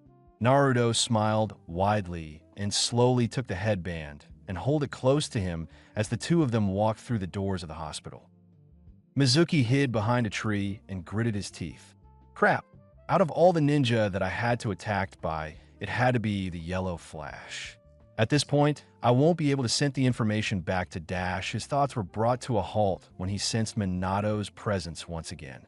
He quickly dropped a scroll onto the floor and grabbed hold of a kunai.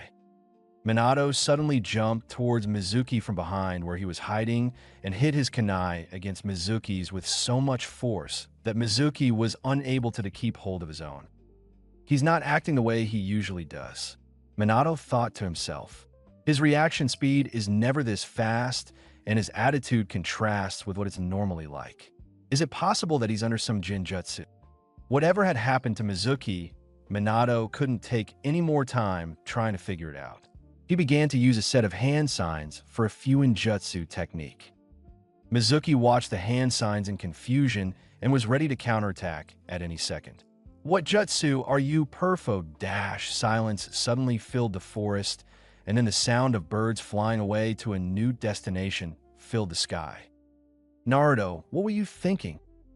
You're lucky if I don't end up killing you. Kushina hit her child on the head after he explained all the events from today. I can't believe you lied to your own mother. Naruto rubbed his head and pouted slightly. I am sorry, Mom, but technically I didn't lie about passing the final exam since I officially passed it 20 minutes ago. Kushina clenched her left fist as she attempted to control her anger. Yes, but the time of you saying it was a lie. She crossed her arms. Just wait until your father gets here. Wait until I get here to do what? Minato walked into the waiting room and smiled at his two family members. Sorry, I was held up bringing Mizuki to the Intel division. What's there to find out? Naruto pouted. Mizuki wanted that scroll to himself, and he tried to kill me and Iruka in an attempt to get it. The fourth Hokage shook his head. Naruto, we don't know exactly why he wanted scroll. We don't know if he wanted it for his own intentions or if he was working for someone else. He sighed and smiled. It may take a while until we find out the truth. Kushina glared down at her son. Maybe we should drag you over to the intelligence division to find out how much you've lied about. Why, you're joking, right? Naruto gulped. I've already told you the truth about everything that's happened today. Minato chuckled gently, then noticed Naruto holding the headband and decided to change the conversation. So I guess Irika decided to make you a ninja after all? The Uzumaki's eyes reached his father's, then looked down at the headband. He grinned widely. Yeah, Irika even gave me his own headband. That's great. I'm proud of you, son. Minato slowly turned to the door. I hate to do this, but I need to go help out at the Intel division. It's been a long day with everything that's happened. He smiled reassuringly at Naruto. And don't worry, I've explained your little break-in to where all the scrolls were, and it's all been sorted. However, in the future, attempt to make it look like you haven't broken in instead of leaving the place looking like a war zone. As Naruto chuckled, Kushina crossed her arms. What about Naruto's punishment? Even if he did protect Irika, he still deserves a punishment for everything else that he's done today. Minato thought for a few seconds.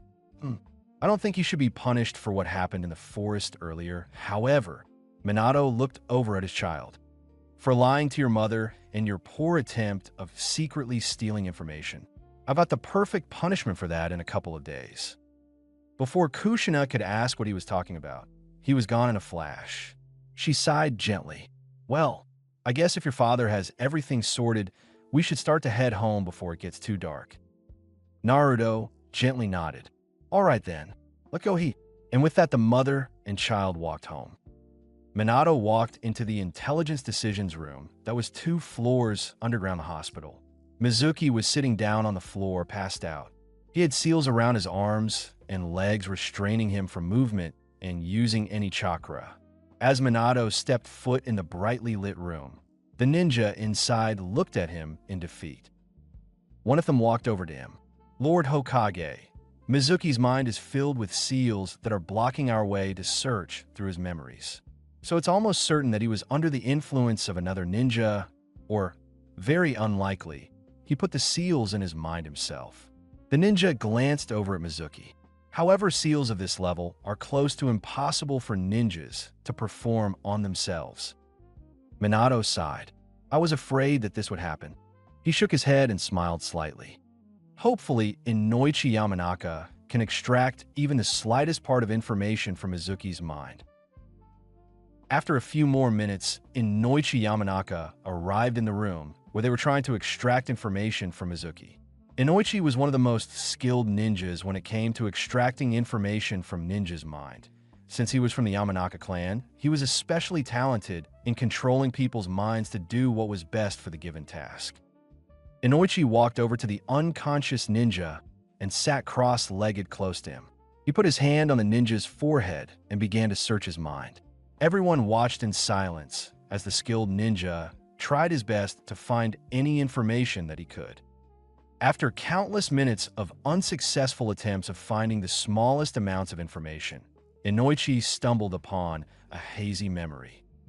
Mizuki hid behind a tree, holding a kunai close to his chest whilst panting heavily. He glanced side to side and gritted his teeth. What was that? It looked like a puppet, but I don't see or sense a puppet master anywhere nearby.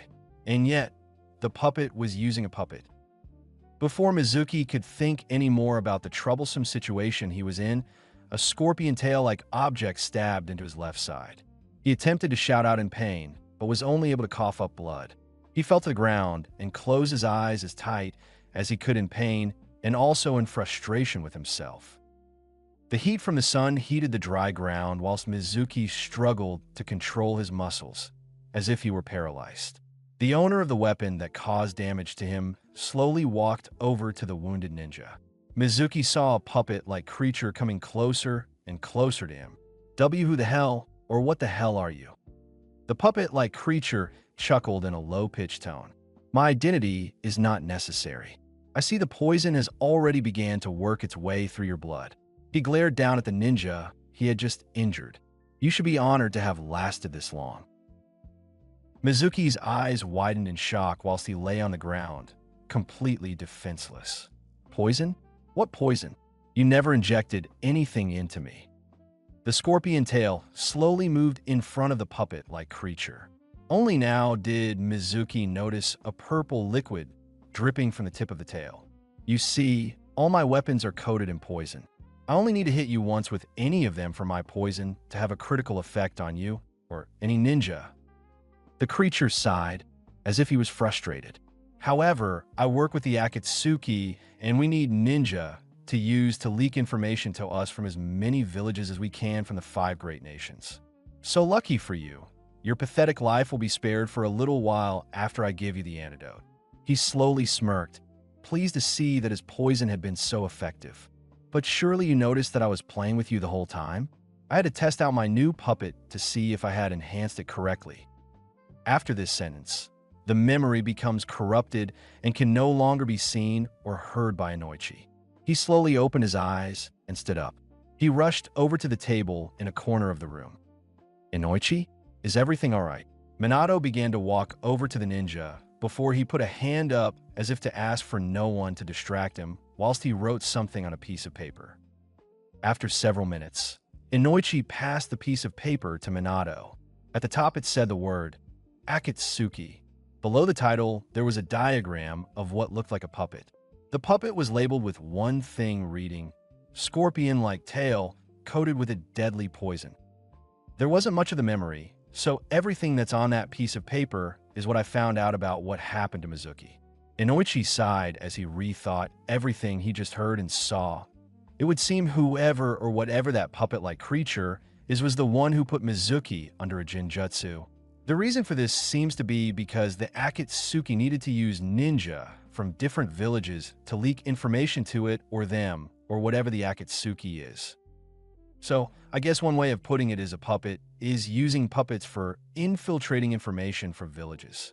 Minato examined the diagram closely, and this puppet looks very similar to someone, but I can't figure out who. Did you find out which village this person came from? No, Lord Hokage. I cannot find out that. I couldn't see a village headband, so there's a possibility that it's a Rouge Ninja. Minato sighs gently, and with the possible it being a Rouge Ninja, it also means there's a possibility that this ninja is connected to those 3 Rouge Ninjas that attacked our 3 Umbu from quite a while back. There's been too much information that could all be linked with these Rouge Ninjas and their identities. This might sound drastic, however. Minato slowly placed the piece of paper down on the table. I'm thinking of setting up a meeting with the other 4 Kage. Inoichi's eyes widened in shock. Are you sure, Lord Hokage? Yes, we've had quite a bit of trouble with Rouge Ninjas later, but do you think that the other Kage will care about that matter? Let alone come to a conference with their rivals? Minato sighed and smiled. Maybe you're right, Inoichi, but I have had some reports from the villages about Rouge Ninjas, so I'm positive that some of the information that I've recently found out will be to use or interest to them. Well, if you're sure about it, Lord Hokage, I could send out messages to the other Kage before the morning comes. Thank you, Inoichi. That would be great. The Hokage smiled, then glanced over at Mizuki.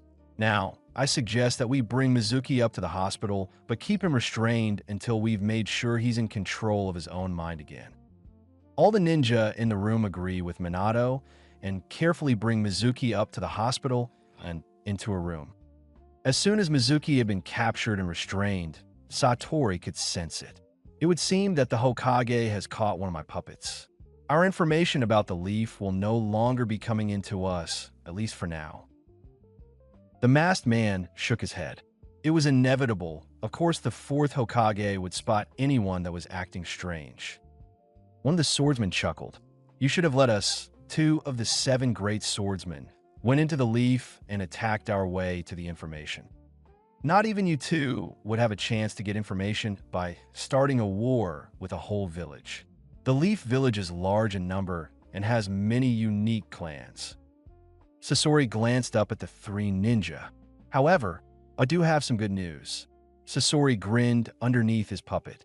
One of me other puppets have found another possible candidate for the Akatsuki. It seems he received great enjoyment from destroying 2 of my other puppets. I say we go pay him a visit. The masked man smiled under his mask. Very well then. I've been meaning to get some new members. We'll head out tomorrow in search of this ninja. Whilst the stars became a source of light in the night sky, Minato slowly strolled around the village as he slowly began to make his way home. Today had been a hectic day, and the next few days will be sure to stay that day, since he decided to create a summit between him and the other 4 Kage of the 4 other powerful villages. The Hokage was almost certain that the Kazekage would turn up, since not only were the Leaf Village and Sand Village allies, the 4th Hokage and the 4th Kazekage had a close bond with each other. However, it was the other 3 Kage that Minato wasn't quite sure on their arrival to his summit would request them to attend. It wasn't as if any of the 3 villages were enemies with the Leaf Village, but they weren't exactly willing to give aid to the Leaf either. Their annoyance towards the Leaf Village slightly grew when it had obtained a Jinchuriki who had the 9 tails sealed inside of them. Minato reached to the door of his house. He inhaled a deep breath, then sighed. It was best he went to bed early, so he had more than enough rest for the upcoming day. Before Minato had the chance to open the door was swung open by an upset child. Asterisk, why did you never tell me? Minato looked down at the child. Tell you about what Naruto? He glanced over at Kushina, who had a worried and shocked look on her face. Naruto clenched his hands into fists. Mizuki told me. He told me I have a monster inside me. A monster that killed people in our own village the day I was born. Why would you never tell me that such a horrible thing was part of me? Minato's eyes widened in shock to hear that his son had learnt about the tailed beast inside of him. Mizuki must have told Naruto about the 9 tails before he seen Naruto cradling the scroll. Naruto's eyes began to water and tears ran down his cheeks. So what the hell am I? Am I a human? Am I a monster? Am I a murderer? Am I innocent for all the actions this thing that's inside me has done? You are my son, Naruto. Minato crouched down and held his child close to him. I know you must be filled with anger towards me for never telling you about the monster inside of you. However, I never told you because it's a very long and complicated story of why it is inside of you and why it exists. Naruto gritted his teeth. Don't give me that crap. Of course that's your excuse. I'm a child, so of course you'd say I wouldn't understand. Kushina walked over to both of them. Naruto, mind your language. Before Naruto could reply, she crouched down and hugged her child along with Minato. Please stay quiet whilst your father explains, all right? Naruto nodded slightly whilst his mother wiped away his tears. Minato slowly stood back up and looked down at his child whilst he thought about what to say. The monster inside of you is a tailed beast called the 9 Tails. It is given that name simply because it has 9 tails. Throughout partially all of shinobi history, villages have fought countless battles to obtain the power of these tailed beasts for their own power, protection, and glory. Minato thought about the next thing he was about to say and whether or not to tell it to his son. He decided he would attempt to restore any trust that he had lost from his child. There is 9 tailed beasts in total, each with a different amount of tails. Naruto, you're not the only one with a tailed beast inside of you. Several other individuals also have them sealed away inside of them. In fact, your friend Gaara also has a tailed beast sealed away in him. Gaara, the Uzumaki's eyes widened in shock. He and Gaara were close friends from birth, mainly because of the bond between their fathers. Even though they both didn't see each other often, they also shared a strong bond with each other. Gaara also has a tailed beast inside of him? Minato simply nodded in reply to his child. But it is important that you don't tell anyone. There are some ninjas from other villages and Rouge ninjas who will attack Jinchurikis, such as yourself and Gaara, for usually one of 2 reasons. 1, they want to try and steal the tailed beast and attempt to increase their village's power. Or 2, since almost all Jinchurikis cannot control their tailed beast's power, they will attempt to extract it from them and cause havoc in the Jinchuriki's village. Whilst the new information began to sink into him, a horrible thought entered him. So, do the villagers see me as a weapon of mass destruction that could also be used against them? Almost like a double-ended sword.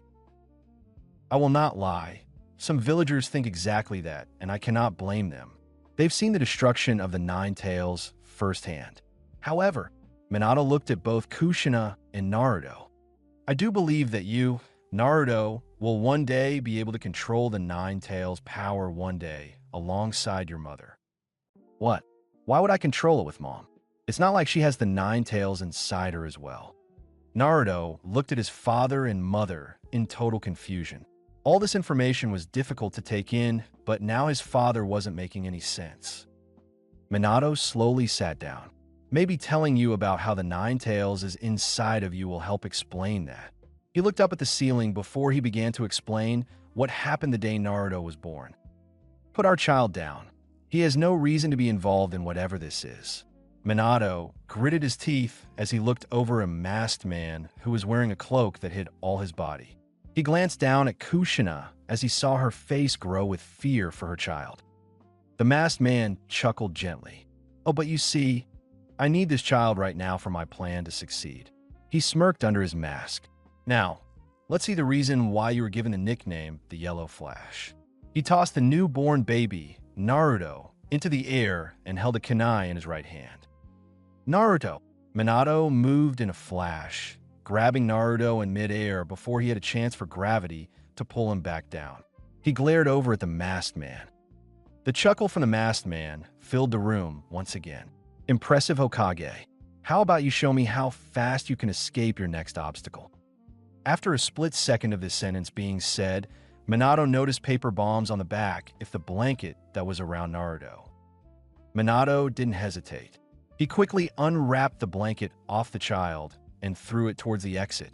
However, he knew that there wouldn't be enough time for the blanket to get far away enough from them so that the explosion wouldn't hurt them. Because of this, Minato used Flying Raijin, a jutsu that allowed the user to transport themselves to a specific area that is marked with a seal. Minato used the jutsu to transport him and Naruto away to one of his kunai that he placed in a field earlier just in case of emergency. Why did the masked man place paper bombs on the blanket if he was going to attack Naruto and set them off? No, he predicted the Hokage's actions in advance, which meant his real goal was to separate Minato with Kushina. But why? Is it possible that he knows that she's a Jinchuriki and the seal is at its most vulnerable right now? Minato's thoughts were cut off when he heard someone behind him. Minato-sensei? Why the hell are you carrying a naked baby?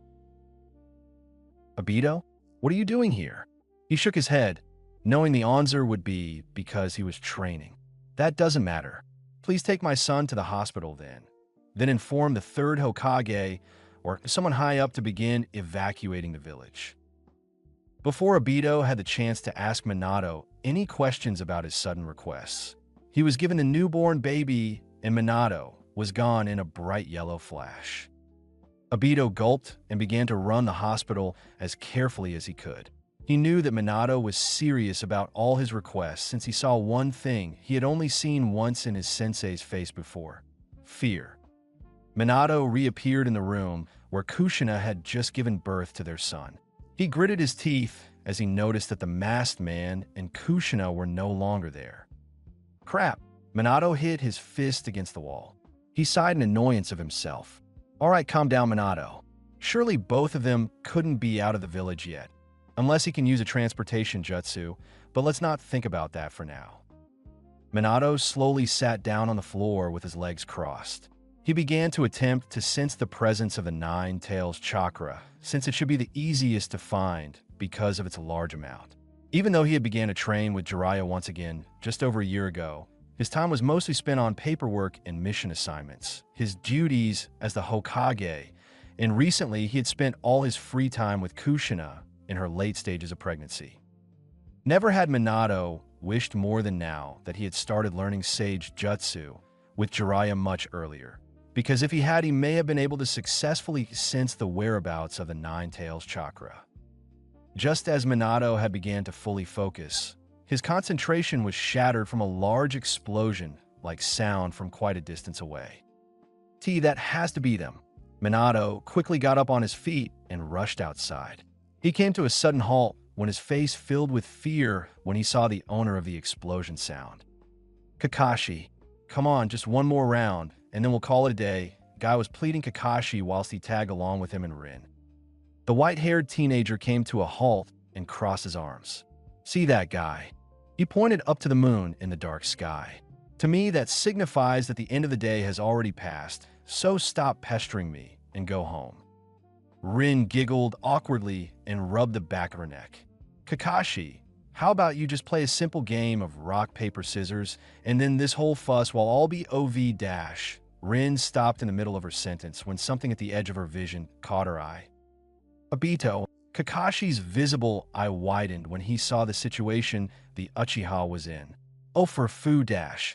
Why the hell have you got a naked child in your arms? Seriously, only you can get into these situations." "Kakashi, mind your language." Rin scolded Kakashi as if a newborn baby would understand anything he said. "Obito, who is this? And why do you seem to be in such a hurry?" Obito shook his head and carefully passed Naruto into Rin's arms. "There's not much time to explain. Minato just gave me his newborn child Naruto, and..." Obito was brought to a halt from his explanation by Rin's change in interest. So this is Kushina's child? He's so cute." She begins to coo to the infant. "But shouldn't he be wrapped up or something? He might catch a cold. Minato just gave him to me like that." Obito tried to speed things up in fear that whatever Minato was worried about would soon happen. "Rin, this is urgent for Minato. Take Naruto to the hospital and keep him safe." He then turned to Kakashi and clenched his hands into fists. "Kakashi, this is also urgent for Minato. Find the third Hokage or someone high up to begin evacuating the village." Kakashi looked at Obito as he thought. Normally, he would refuse orders from Obito in a heartbeat, but these orders were from the Hokage, so it was a completely different case. "All right, but evacuate the village for what exactly? And if Minato wanted to evacuate the village, why would he want his child to be put in the hospital?" "Oh, Minato-sensei must have meant the hospital in the evacuation site. But what would make him decide to evacuate the whole village so suddenly?"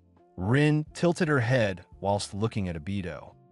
Rin and Kakashi's question was answered a couple of seconds later when a large explosion-like sound filled the air. The four ninja stared up at the owner of the sound whilst being paralyzed in fear. Kakashi was the first to break out of the paralysis. "Well, I don't think we need to inform anyone about evacuating the village now." Obito slowly gritted his teeth. So this is what Minato was so worried about. Obito turned around and sprinted into the distance. "Oh, Obito." Rin watched as Obito dashed off. She sighed gently. What is he up to now? She faced Kakashi and Guy. "I'll bring Naruto to the evacuation center with Mai. You two begin evacuating the village until you get orders from the higher-ups of the village." She began to run carefully in the direction of the evacuation center. Kakashi sighed. "Well, looks like we can't call it a day after all. Let go, Guy." The two ninja went in separate directions to look for villagers to evacuate. Minato stared up at the Nine Tails in fear. How is that possible? How has he been released?" Minato gulped and grabbed one of his kunai. Kushina. "No fourth Hokage. For now, you'll be paying your attention on me and me alone." The masked man appeared behind Minato and held a kunai up to his throat. The Hokage's eyes widened, but he moved out the way in a flash. He glanced up at the Nine Tails as he thought, "Lord Third, I'm sorry, but you'll have to protect the village for at least a few minutes." "Very well then. I'll stop you, then I'll stop the Nine Tails." Minato threw his unique kunais in multiple areas around him and the masked man. The unidentified man chuckled gently. "Even for the Hokage, I doubt that's possible, however. You can at least try to prove me wrong."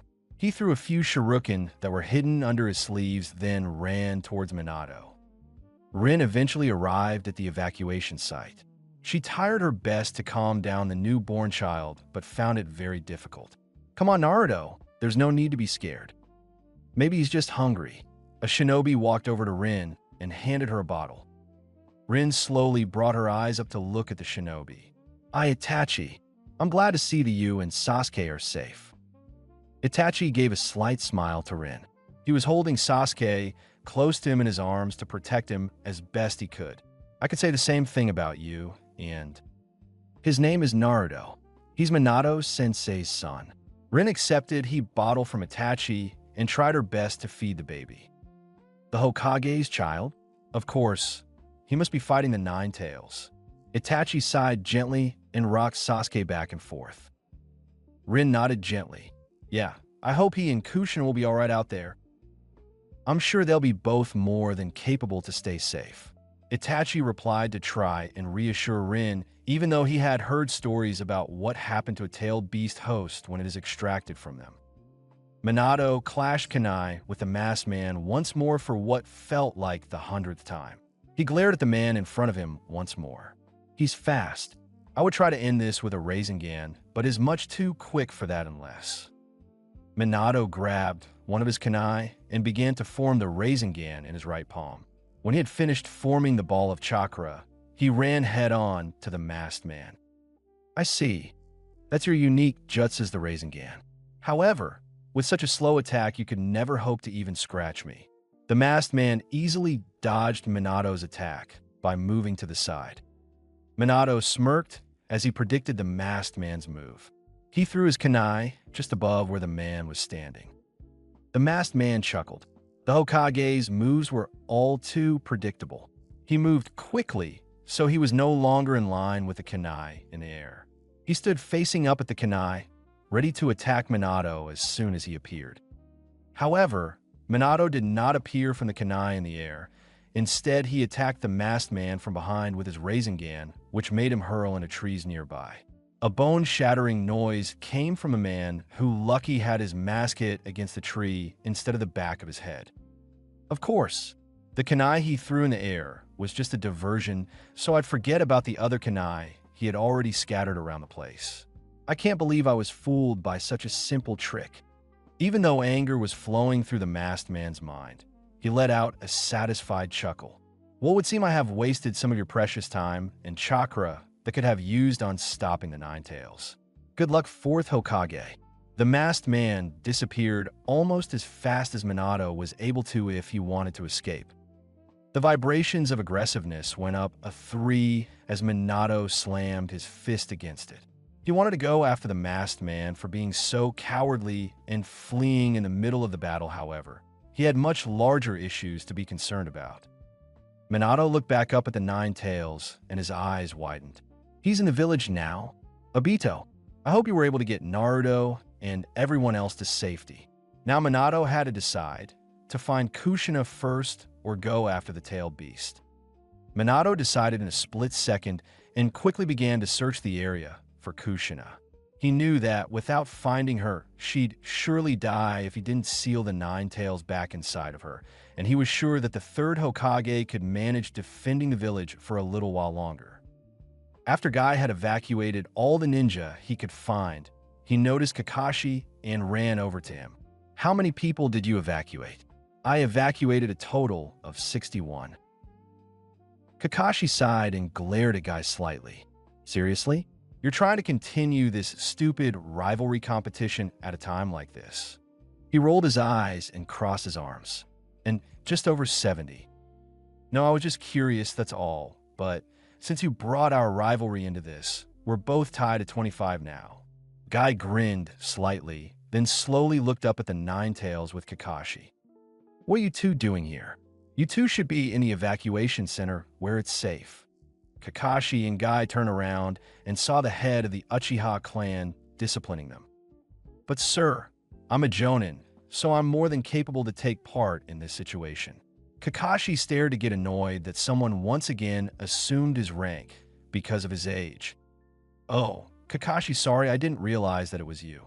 Kakashi looked up at the Uchiha in confusion. Who could he have mistakes with him? The Uchiha cleared his throat. In fact, this is perfect timing.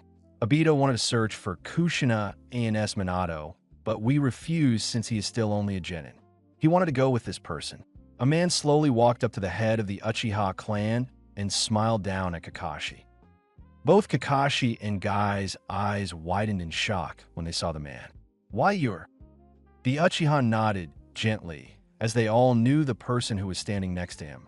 This was Obito's idea, to go find the Hokage and Kushina with this man. Obito's one request was if couldn't go he wanted you Kakashi to go in his place. He gave the mission details to him. He nods to the shinobi standing next to him. Kakashi slowly nodded. All right, I understand. He knew that he was about to complain for having to evacuate now, whilst his rival went on a mission. Guy, we both know that neither of us is any match for even a fraction of the Nine Tails power at our age, so even though it's painful, please evacuate to safety for now, and I'll go to the evacuation center as soon as I'm finished with this mission. Guy clenched his hands, info fists, and slowly nodded. All right, Kakashi, I understand. But don't come to the eviction center without Kushina. Guy ran in one direction, whilst Kakashi and the man that Obito gave the mission details to ran in another direction. A couple of minutes later, the head of the Uchiha clan and everyone else out on the open noticed that the Nine Tails' attention refocused to the stone carvings of the current and previous Hokages. The Uchiha squinted his eyes, then gasped as he saw who the Nine Tails was focused on. That's... Minato glared at the tailed beast before him. Even though he was a few hundred meters away from the beast, he could still feel his breath hitting him. The Nine Tails let out a deafening roar that could be heard 4 miles away. After it made its presence known to anyone near that was stupid enough to not realize him already there, he began to form an immense ball of chakra. Minato gritted his teeth as he watched the energy form into a ball. If the Nine Tails were to shoot it against the stone faces that he was standing on, it could be possible that the Hu village could be wiped out. The fourth Hokage slowly held a kunai in both of his hands and held it up towards the Nine Tails. I'll stop you. I won't allow you to destroy my home. Sasuke's father looked up at the Nine Tails and felt his heart rate increase rapidly as he saw a dark purple ball form. What the hell is that?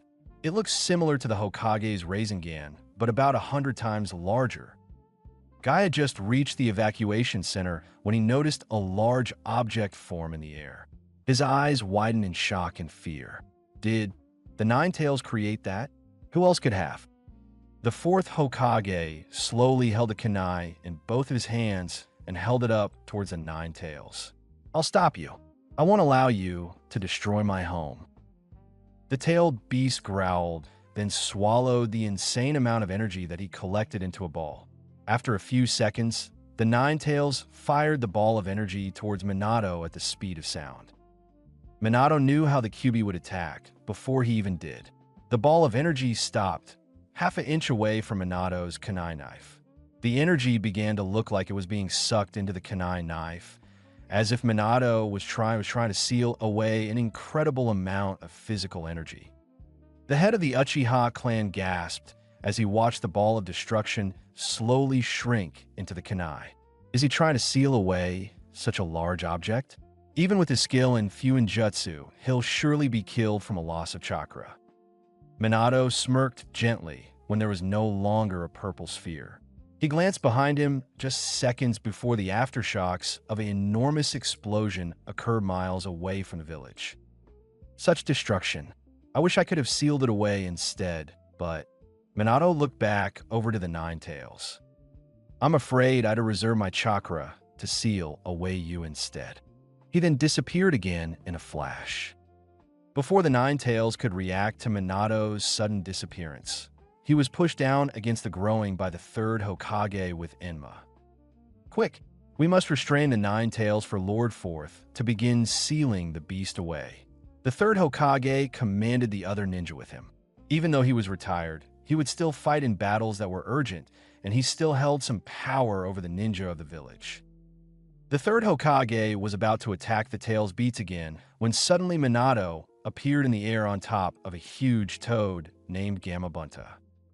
Gamabunta was shocked by his sudden appearance, but when he landed on top of the Nine Tails, he immediately assumed that he was summoned to restrain the beast. Stay down, you runt. He smashed the Nine Tails head down onto the ground when he attempted to bring it off the dirt. Minato leapt down onto the Nine Tails and pressed his hands down onto his skin, forming a seal. He looked up at the third Hokage and the other ninjas who had surprised looks on their faces. Thank you, everyone. He disappeared with the Nine Tails, leaving Gamabunta behind and even more confused. The third Hokage looked in shock at the area where the Nine Tails just was. Minato, you fool. You can't possibly have enough chakra to summon Gamabunta, teleport the Nine Tails, and then seal him away. Seconds later, he noticed the Nine Tails reappear a far distance north to where he was now. Quick, we need to get to Lord Fourth before it's too late. And with that, the third Hokage sprinted towards the beast with his subordinates. Minato had teleported the tailed beast far away from the village, close to where he left Kushina wrapped in his Hokage cloak. Kushina breathed heavily and looked up at Minato with one eye closed. Minato, you look exhausted. Are you finally going to tell me what your plan is? I don't have much chakra left. Minato looked over at Kushina, then turned around to look at the beast he had brought with him. Hang on, I'll tell you my plan in a second. Minato made a few hand signs, then slammed his hands down on the ground.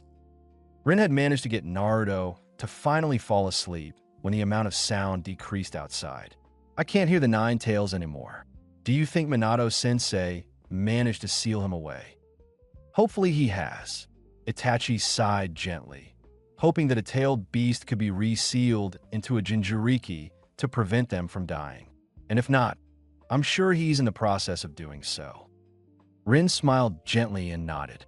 You're probably Re-Dash. She stopped speaking and gasped when Naruto disappeared from her arms, leaving a small cloud of white smoke behind.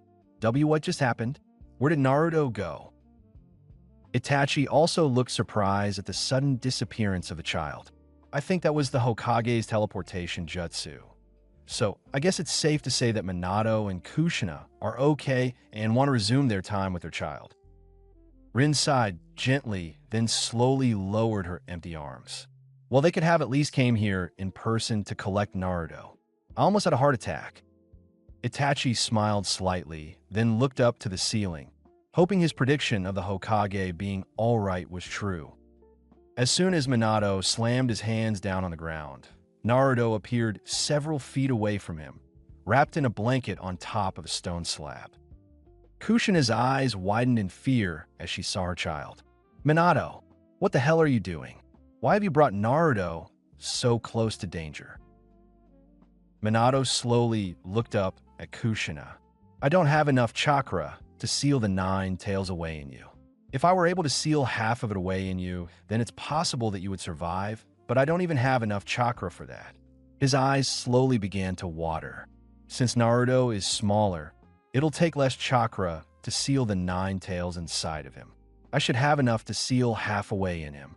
Then, with my remaining chakra, I'll seal away the other half of the Nine Tails with the Fuinjutsu that I created. Kushina gritted her teeth. Have you gone insane? Sealing a tailed beast inside Naruto?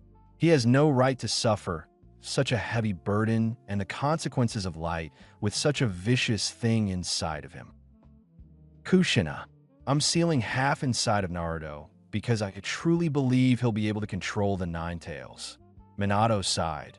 He sounded crazy, but because of the prophecy that Jiraiya told him in the past, he truly believed that this was possible. Minato, stop talking such crap. Her eyes began to fill with tears. I won't let you do such a thing to our child. I know the pain of being a Jinchuriki, the judgment, the loneliness, the abuse. I don't want that to be the one thing we leave for our child. But Kushina, you kept on fighting and you managed to escape the fate of a Jinchuriki. You're no longer being judged. You're no longer a victim of loneliness. You no longer have others abuse you. Instead, you fought and now are living around those who love you. Kushina let out a slight laugh as tears rolled down her cheeks. But now all of that is going to fade away, isn't it? In the end, everyone's fears came true. The Nine Tails escaped from me and caused havoc. Minato held Kushina close to him and smiled softly. But that wasn't your fault. I have a feeling you could have possibly been able to control the Nine Tails' power, and I have no doubt that our child will have the same will as you do and be able to finish what you started. Kushina sighed and smiled slightly. I'm not going to be able to stop you, huh? She stared into his eyes. You're really set on the idea that Naruto will be able to control the Nine Tails. Very well, Minato. I trust that you're going to do the right thing.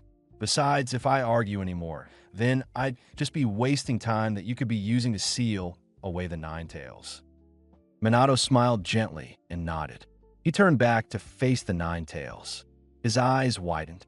No, the tailed beast had taken aim and was about to murder Naruto with a swipe of his claws. Kushina looked up at the beast as well. Her pupils shrunk, and she quickly stood up, a surge of power rushing into her. She ran over to her child and used her body as a shield in an attempt to block the advancing attack towards Naruto. Kushina closed her eyes tightly. However, she didn't feel any pain from the Nine Tails attack. Was she killed straight away? She slowly opened her eyes, and as soon as she did, she heard, "Massive Rasengan." She looked away as a huge ball of blue light exploded in front of her. She was confused by the size and the name of the jutsu. And Minato. She looked back in front of her. Jiraiya. Minato, who was standing next to Kushina, looked at his former sensei in surprise. He heard someone running towards the three of them. "And Kakashi? What are you both doing here?" Jiraiya looked at the Nine Tails, who was knocked down on the ground by his attack. "Well, I thought that was obvious. We're here to help seal the Nine Tails away." "But how did you know where to find us?" Minato asked, relieved that they both came when they did, because if they didn't, Kushina and probably Naruto would have been killed. "Well, I am in Sage mode, so I identified your chakra as soon as I went into Sage mode. Besides, when the Nine Tails suddenly appeared here, it was obvious that you brought him here." Jiraiya grinned and looked beyond Minato and Kushina. "So, was that my new godson?" Minato nodded gently. He explained his plan about sealing away the Nine Tails and both himself and Naruto to them, both as quickly as he could. Jiraiya thought for a few seconds. While sealing away half a tail beast in someone, then the other half in another person is much quicker than sealing away, since there doesn't have to be such a long time of constant chakra going into the sealing jutsu. He crossed his arms. "But I think we may just have enough chakra between us to seal away the Nine Tails in both Naruto and Kushina. Besides, I'm in Sage mode right now, so at the very least we can begin to seal the second half away until reinforcement comes." "All right then." Minato sighed relief. "Let's start with Kushina first." He turned towards Kushina and smiled. "It looks like you can continue the adventure of being a Jinchuriki with Naruto." Both Jiraiya and Minato knew the exact sealing jutsu that was used to seal the Nine Tails and created the hand sign straight away. Minato smiled hopefully.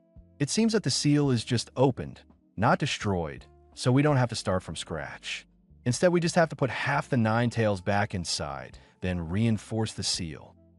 The Nine Tails had only regained its balance from being knocked down by Jiraiya's Rasengan. As soon as the sealing jutsu began, he was frozen on the spot as if he had become completely paralyzed. If it wasn't for that surprise attack, I would have killed them all in less than a second. But now I'm being sealed away, but not just in Kushina, but her little brat as well. Damn you, Minato. Kakashi watched both of the skilled ninjas perform the Fuinjutsu. How could he help? He had never used this type of jutsu before. "Jiraiya, is there any possible way that I can help you both?" Jiraiya nodded, whilst he tried his best to concentrate. "Yes, lend Minato your chakra. He hasn't got much left, and if both our chakra inputs aren't constant, then the Nine Tails will be able to move, and it's game over." Kakashi nodded and walked over to Minato.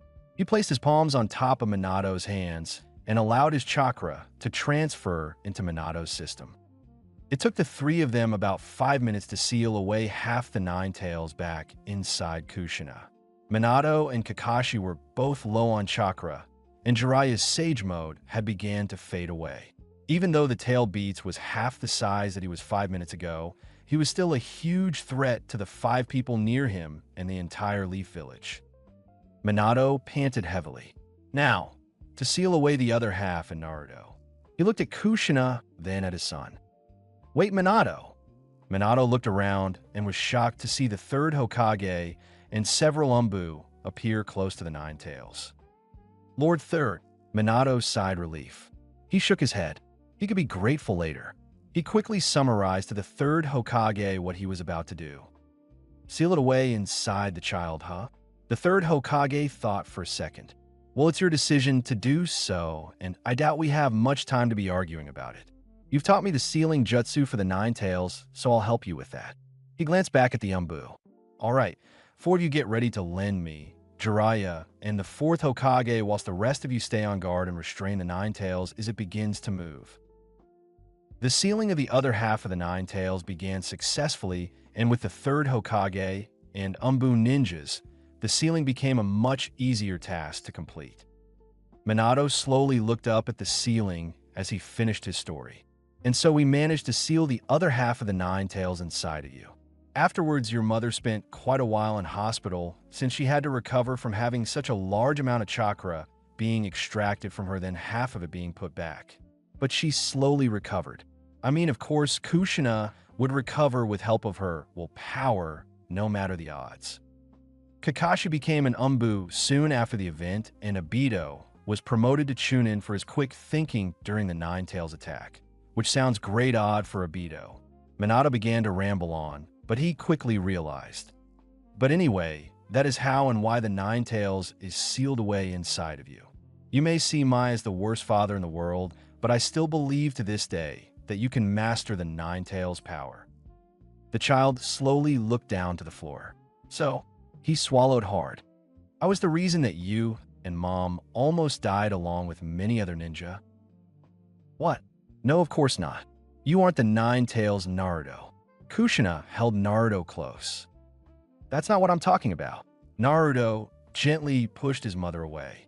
If I wasn't born, then Mom's seal wouldn't have been weakened, and then the Nine Tails wouldn't have been able to have been extracted by that masked man. Minato slowly walked over to his son and put his hand on top of his head. Naruto, you cannot be held responsible for that. It wasn't your choice, and there's no saying that the masked ninja wouldn't have tried to steal the Nine Tails, even if the seal wasn't weakened. He crouched down, so he was level with Naruto. But if I can't stop you from feeling responsible for those events that day, then there is one thing you could do.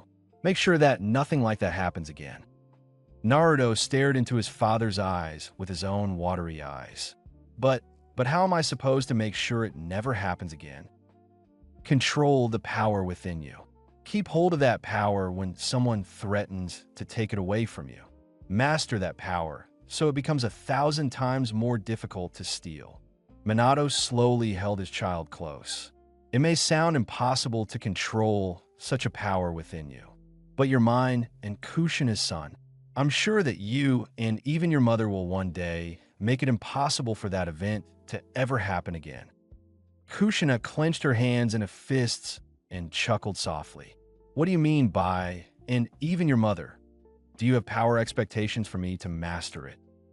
And not at all, Kushina. I have the same amount of expectations for both of you. Minato sighed and rubbed the back of his head.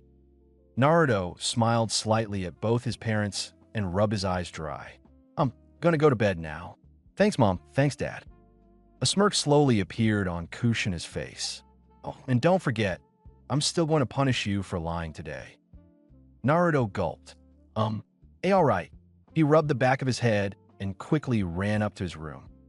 Minato sighed gently and slowly sat down. I think telling him about the Nine Tails was punishment enough. I was going to tell him about it when he was a little older, but maybe telling him sooner was a better idea. He rubbed his eyes in tiredness.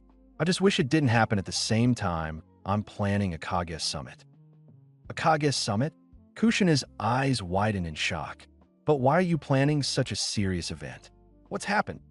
Mizuki was put under a Jinjutsu, and that's why he tried to take the scroll. The person who put him under a Jinjutsu belongs to some group called the Akatsuki, and I have a feeling that the Rouge Ninja that attacked Kakashi and his team were also part of this group. Minato slowly stood up and looked at Kushina, and I have a feeling that the masked man who appeared the day Naruto was born could be a member of this group. Kushina's eyes widened and her pupils went small in fear. Outside, a storm began to dominate the sky, whilst Kushina's body was shaking in fear.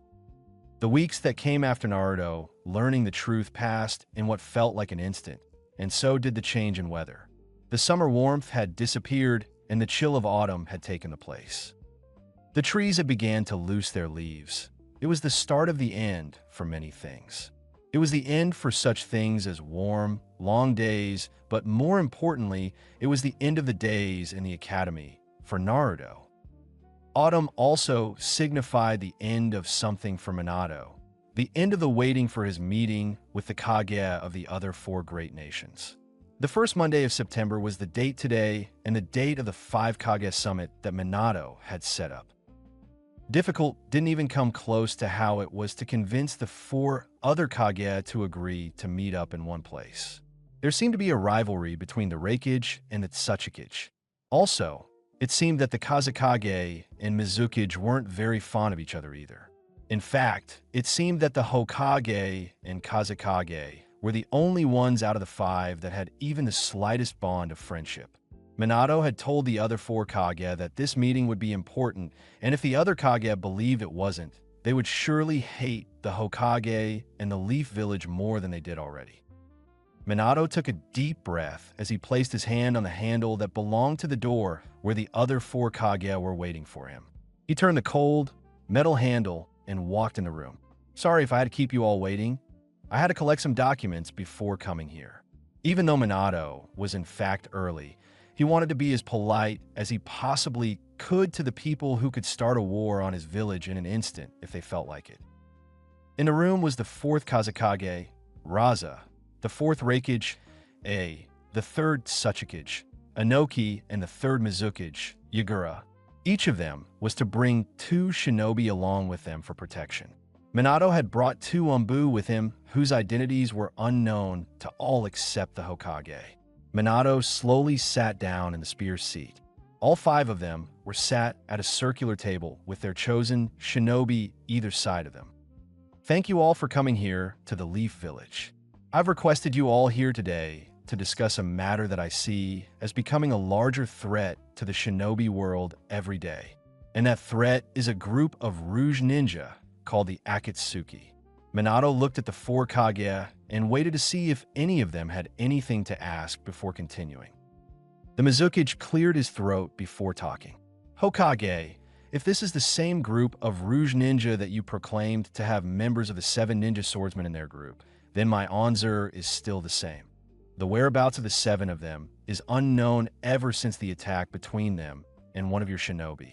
We don't even know if any of them are still alive. Minato rubbed the back of his head, remembering the incident many years ago of the battle between a taijutsu specialist and the 7 ninja swordsmen. Well, that's dash. The Hokage didn't get a chance to finish his sentence since the Kazekage interrupted him.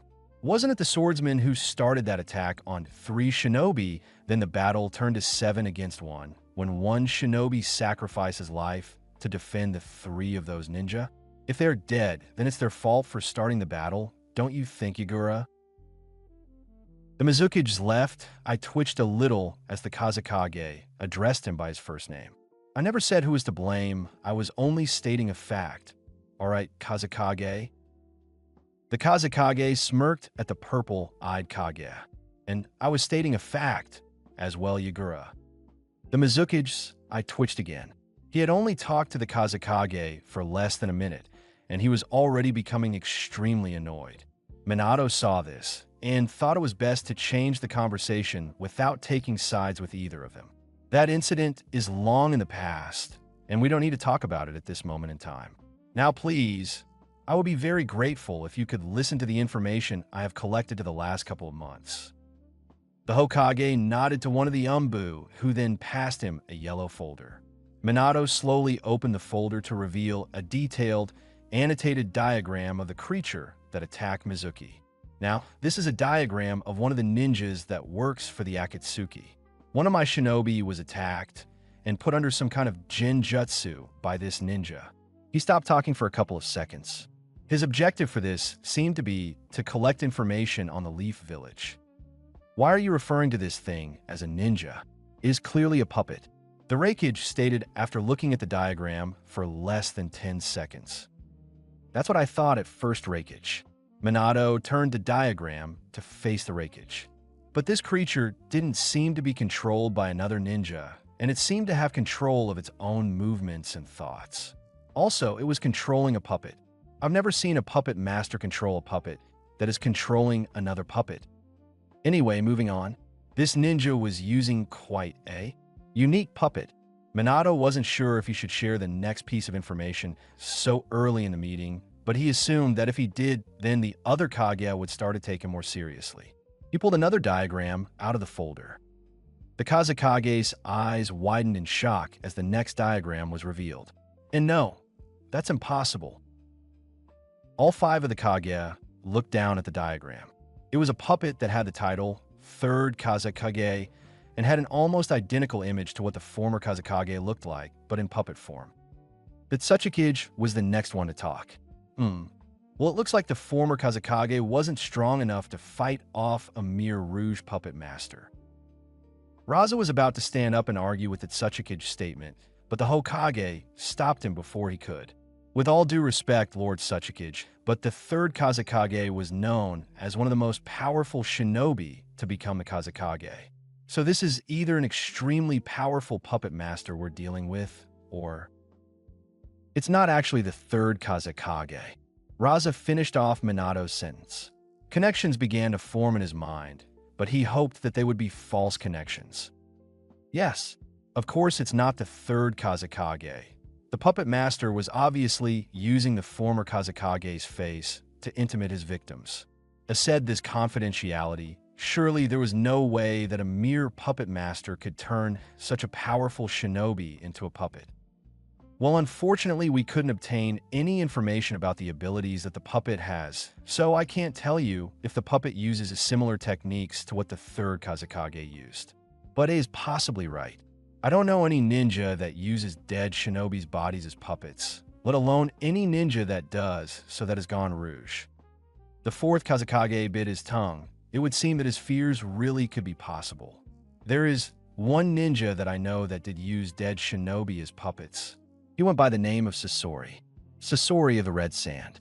He specialized in puppet mastery at a very young age and became one of the best puppet masters that the Sand Village has ever had.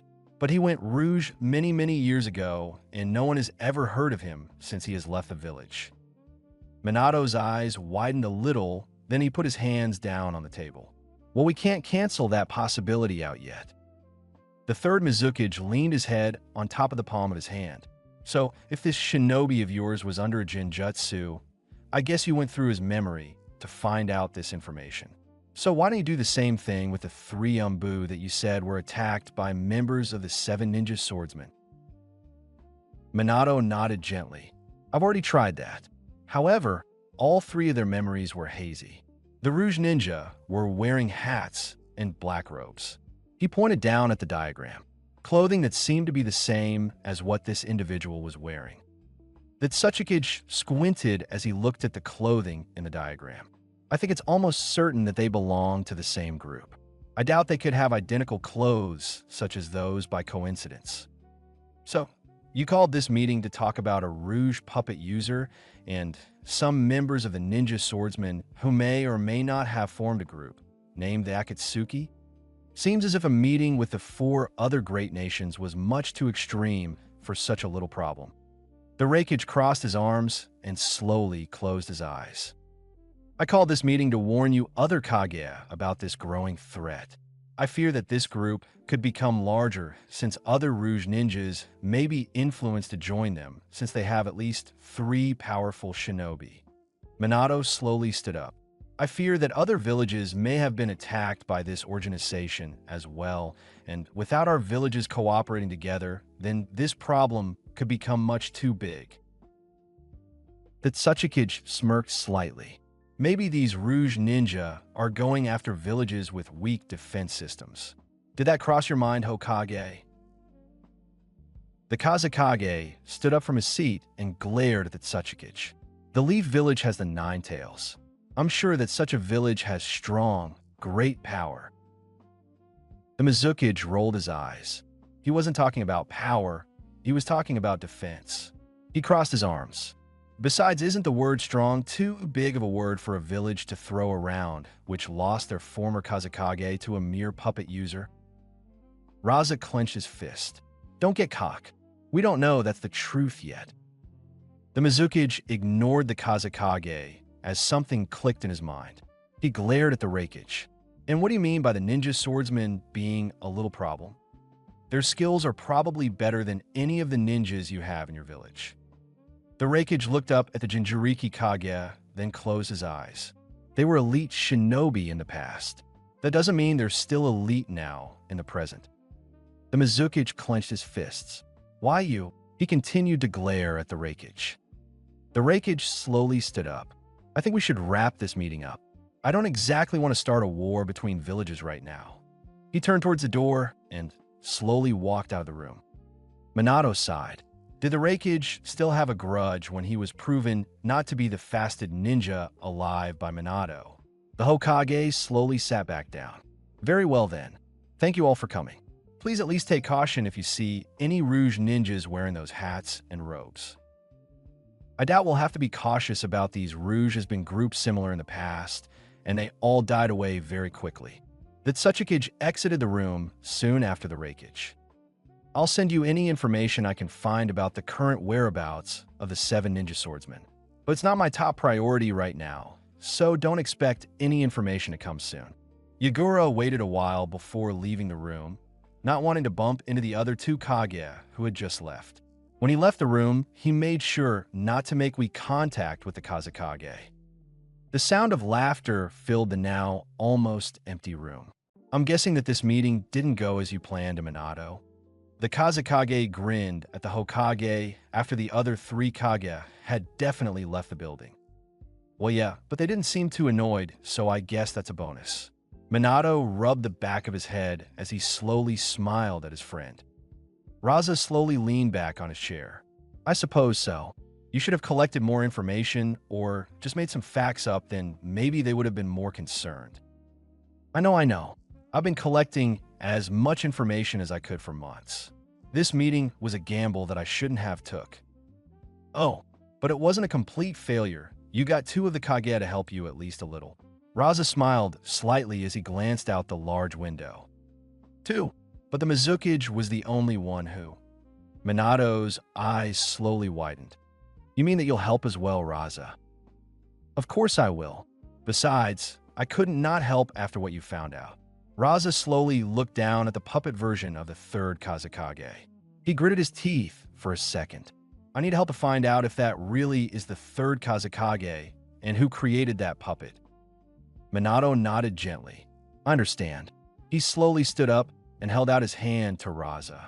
Well, thank you for coming and supporting me. I owe you one. Raza looked at the hand he was supposed to shake. He grinned. Oh, saying goodbye to me already? That's cold-hearted. He stood up and stretched. We haven't seen each other in a while. Let's walk. The Hokage and Kazekage told their chosen shinobi to leave them alone for about an hour.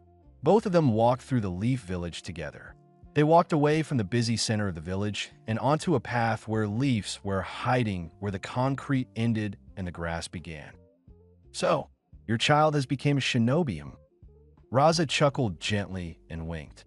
Hopefully he'll become a skilled genin quickly so he can participate in the Chunin exams.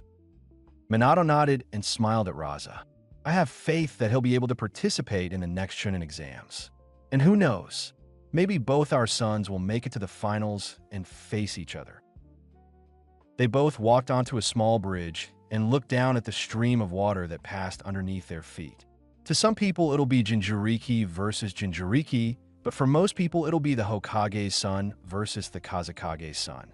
I don't think there's ever been something like that in the Chunin exams. Minato chuckled softly. Yeah, that would be interesting to see. Let's just hope I haven't scared away those 3 Kage from sending their genin to the Chunin exams in the Leaf Village. The Kazekage laughed and shook his head. They both continued to walk towards the exit so the Kazekage could finally travel back to his village. Deidara stopped. Sasori shot daggers with his eyes over at the newest Akatsuki member Deidara, who was doing his business near a bunch of tress. You are without a doubt the most annoying member of this organization so far. What? I can't exactly hold it in after standing here, doing nothing for over an hour. Besides, I'm watering the tress, so 2 birds with 1 stone. Deidara finished what he was doing and walked over to Sasori. Sasori sighed. He hated to have to be partnered up with such an annoying shinobi. But if the worst were to happen, he could just use him as a decoy. You know, I would have preferred to be teamed up with someone like Zabuza, but knew I have to be partnered up with you instead and wait for hours for your stupid spy to give you information about this silly 5 Kage summit. Deidara sighed and looked up at the trees. Well, we're almost done. I've received the information about the Kage summit. Now, we get to have some fun. Sasori chuckled gently. Deidara raised an eyebrow. Some fun? You mean we're actually going to do something instead of just sit here all day and do nothing? Oh yes, I'm going to kill a Kage, allow a tailed beast to rampage, and possibly start a war. All with one puppet. Sasori chuckled as he began to make a few hand signs. Laughter filled the edge of the forest. Oh really? So you're going to kill 3 birds? No more like 3 whales with 1 stone? Yeah, good luck with that. Sasori smirked as he glanced up at the new Akatsuki member. Well, you don't know the limit of my skills. You'll just have to believe in what I say. I think I'd prefer to see it than just take your word. Deidara smirked and walked back into the forest. The Mizukage was currently traveling back to his village with his 2 Umbu shinobi that he chose to come with him on the journey. He wrapped a scarf around himself. The weather was getting colder and colder the closer they got to the hidden mist village. He sighed gently and watched his breath escape from his mouth and into the cold atmosphere. He looked up at the pure white clouds, then noticed the clouds becoming more gray as they continue their journey home. Seems like we're going to have another rainy season, huh? One of the shinobi stopped walking and clutched his shoulder as he slightly groaned in pain. The Mizukage slowly turned around and raised an eyebrow at the shinobi as he looked at him with his purple eyes. What's wrong? Did you pull a muscle or something? The Umbu smirks under his mask and disappears in thin air for a second. He then appears behind the Mizukage, holding a kunai knife up to the area of his neck that isn't covered by the scarf. The Mizukage slowly glared up at the Umbu as the other Umbu watched in shock. The purple-eyed Jinchuriki didn't move a muscle, still confused by the whole situation. Just what do you think you're doing? The air felt like it was trying to steal your warmth from your body. The hidden mist village's weather seemed to contrast with the other villages' weather at this time of year. However, the weather felt as if it just dropped another 5 degrees. The Umbu smirked under his mask and disappeared in thin air for a second. He then appeared behind the Mizukage, holding a kunai knife up to the area of his neck that isn't covered by the scarf. The Mizukage slowly glared up at the Umbu as the other Umbu watched in shock. The purple-eyed Jinchuriki didn't move a muscle, still confused by the whole situation. Just what do you think you're doing? The other Umbu fumbled for his kunai and held it up to attack, even though it was obvious he wasn't going to be helpful in this situation. The Umbu, who seemed to just become a traitor, grinned like a madman. What am I doing? What a foolish question to ask. The traitor moved his kunai away from the Mizukage, but then quickly lodged it against the leader's throat. Lord Mizukage. The other Umbu watched helplessly as his leader was attacked at such a vulnerable part of his body. However, his shock was soon overpowered with relief when he saw the Mizukage's body transform into water.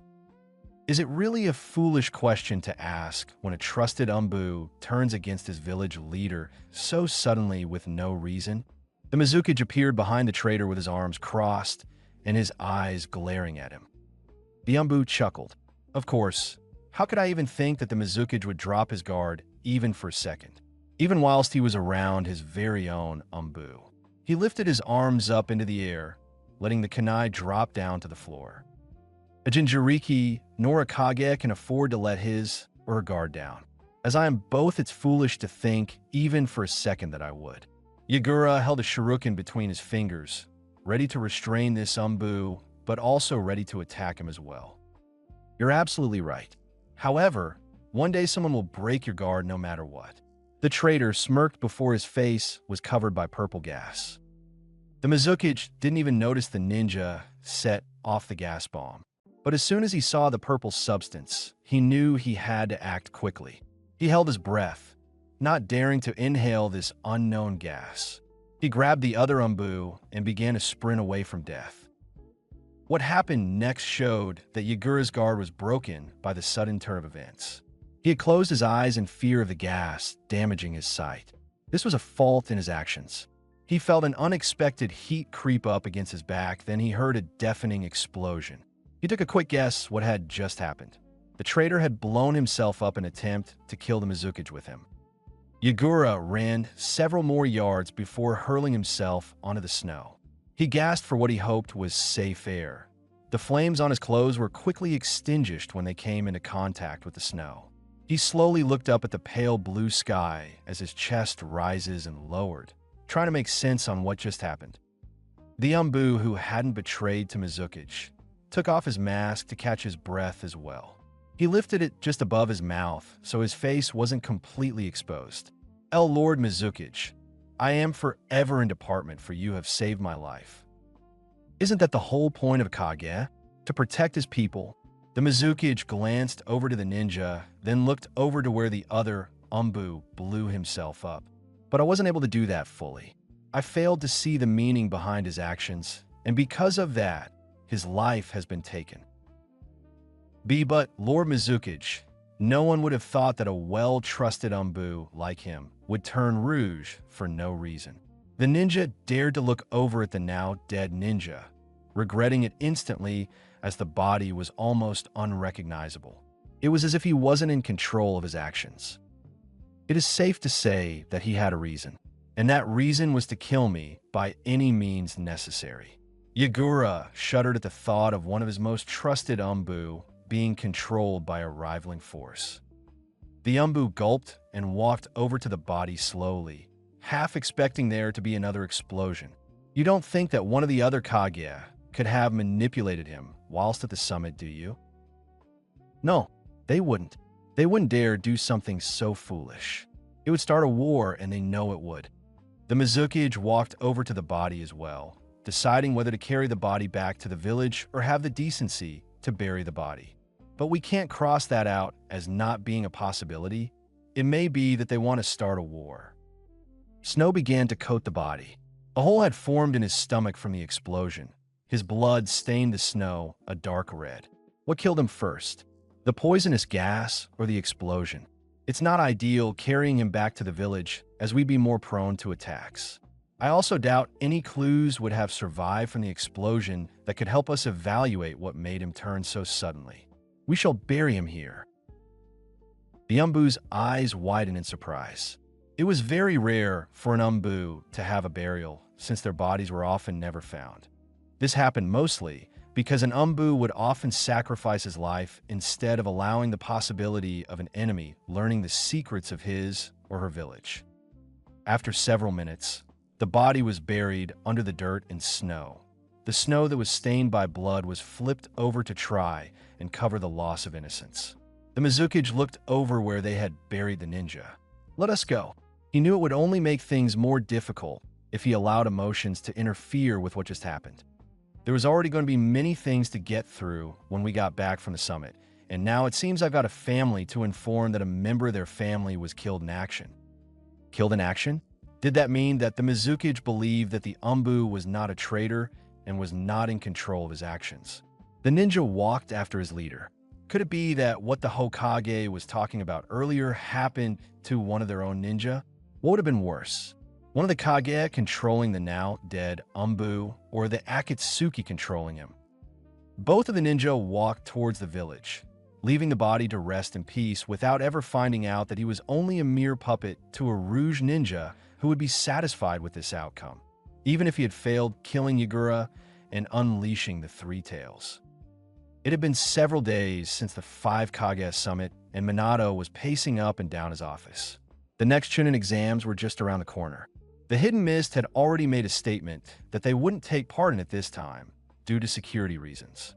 This may persuade smaller villages to participate in the Chunin exams, since there is less intimidation from larger villages, but may also stop some since they may find it suspicious that such a large village has chosen to state that they're not taking part months before it even began. Minato heard a knock on his door and sat down at his desk. He cleared his throat and took a quick glance out of the window behind him. "Enter." He sat straight, having a feeling who would be on the opposite side of the door. The shinobi walked over to the desk and placed a scroll on the Hokage's desk. Mission completed, Minato-sensei. Minato sighed with a slight smile on his face. "You're never going to call me Hokage, are you?" He slowly looked up at the navy blue-haired shinobi. Maybe someday." The shinobi looked at Minato with his eye. "Well, anyway, that's the Sand Village's confirmation that they are taking part in the Chunin exams." He tapped the scroll that he had just placed on the desk. "So what village should I go to next?" The Hokage slowly stood up and faced the window, looking down at the village. "That is the last village you'll have to go to for now, Obito. I will inform you when I require you to go to another village soon." Obito sighed. "Really? That's it for now? Well, I'll see myself out, then, sensei." He searched the back of his head and walked towards the door. But before Obito could reach the door, the Hokage began to talk again. "Tomorrow's the day that the Genin meet with their Jonin captain." He said this whilst looking out of the window still. Obito raised an eyebrow and slowly turned around. "Oh, you left that quite late, don't you think? It's already been about 3 weeks since they had their final exams." Minato took a deep breath before turning back around. "Yes, well, I've been caught up with the Kage Summit and the planning for the Chunin exams, so it was delayed for a while. But gladly, I've finally chosen the teams. And you know who is with Naruto?" "I know who." Obito had to think for a few seconds. "All right, I'm still surprised that they chose to become a Jonin leader." Minato chuckled and sat down. "Oh, I always thought that out of the 3 of you, that person was the most suited to become a Jonin leader." Obito thought about the new Jonin leader for a little. Well, out of the 3 of us, I guess you're right." He looked over the Hokage's shoulder and out the window with his left eye, his right eye covered up. "So the new generation of ninja will start tomorrow." "Yes, the new generation. I wonder if this generation will stand out from the rest." The Hokage grinned to himself and leant back on his chair. Obito smirked and crossed his arms. "You're just saying that because your son is one of the new genin." Minato couldn't help but smile. "That may be part of the reason, but this year there seems to be even more unique shinobi coming from the academy." Obito smiled as he looked at Minato before turning around. "Oh, you think? Well, maybe these Unkyu shinobi will be able to participate in the upcoming Chunin exams." The Uchiha slid his hands into his pockets and let out a sigh. "Well, if I don't see him, tell Naruto I said good luck for tomorrow. We both know his sensei will most probably be strict on him." When Obito left the room, Minato looked back down at the papers sprawled out across his desk. 24 children had passed the exam this year, but it was very unlikely that they would all officially become genin. Some will be sent back to the academy. Minato picked out 3 of the groups he had formed and laid the sheets of paper with the information on them in front of him. First, there was Ino, Shikamaru, and Choji. These 3 were an obvious team of 3 since their clans had strong bonds with one another, and the past success of the Ino-Shikacho formation was one that could be recreated. Next, there was Shino, Sakura, and Kiba. 2 of them specialized in tracking and searching, whereas the other had excellent intelligence about the context of being a ninja. Both skills could combine and work in a very successful way. The third group consisted of an Uchiha, a Hyuga, and an Uzumaki. One of them was good at Jinjutsu, the other specialized in Taijutsu, and the other had a rapidly growing improvement in Fuinjutsu. Each set of skills could possibly sync together nicely. But also, this group of ninja would hopefully keep the bond between the 3 clans strong. Minato put the information back into a file, then looked up at the clock. It was getting late. The outside was slowly being consumed by the darkness of the night. The Hokage stood up whilst took one last glance at his bundles of paperwork before leaving his office and going home. The morning came around quick, but then dragged out for the Uzumaki. His mother and father, who was surprisingly not at work, were both there in the morning to wish him good luck on his first day as a ninja. But soon after, Sasuke and Hinata were the last ones left sitting in the classroom as they waited for their sensei. All the other students had met and left with their sensei at least 15 minutes ago. During this short, but what seemed to the Uzumaki as long, period of time, Naruto had thought of what he believed to be one of his greatest schemes all day.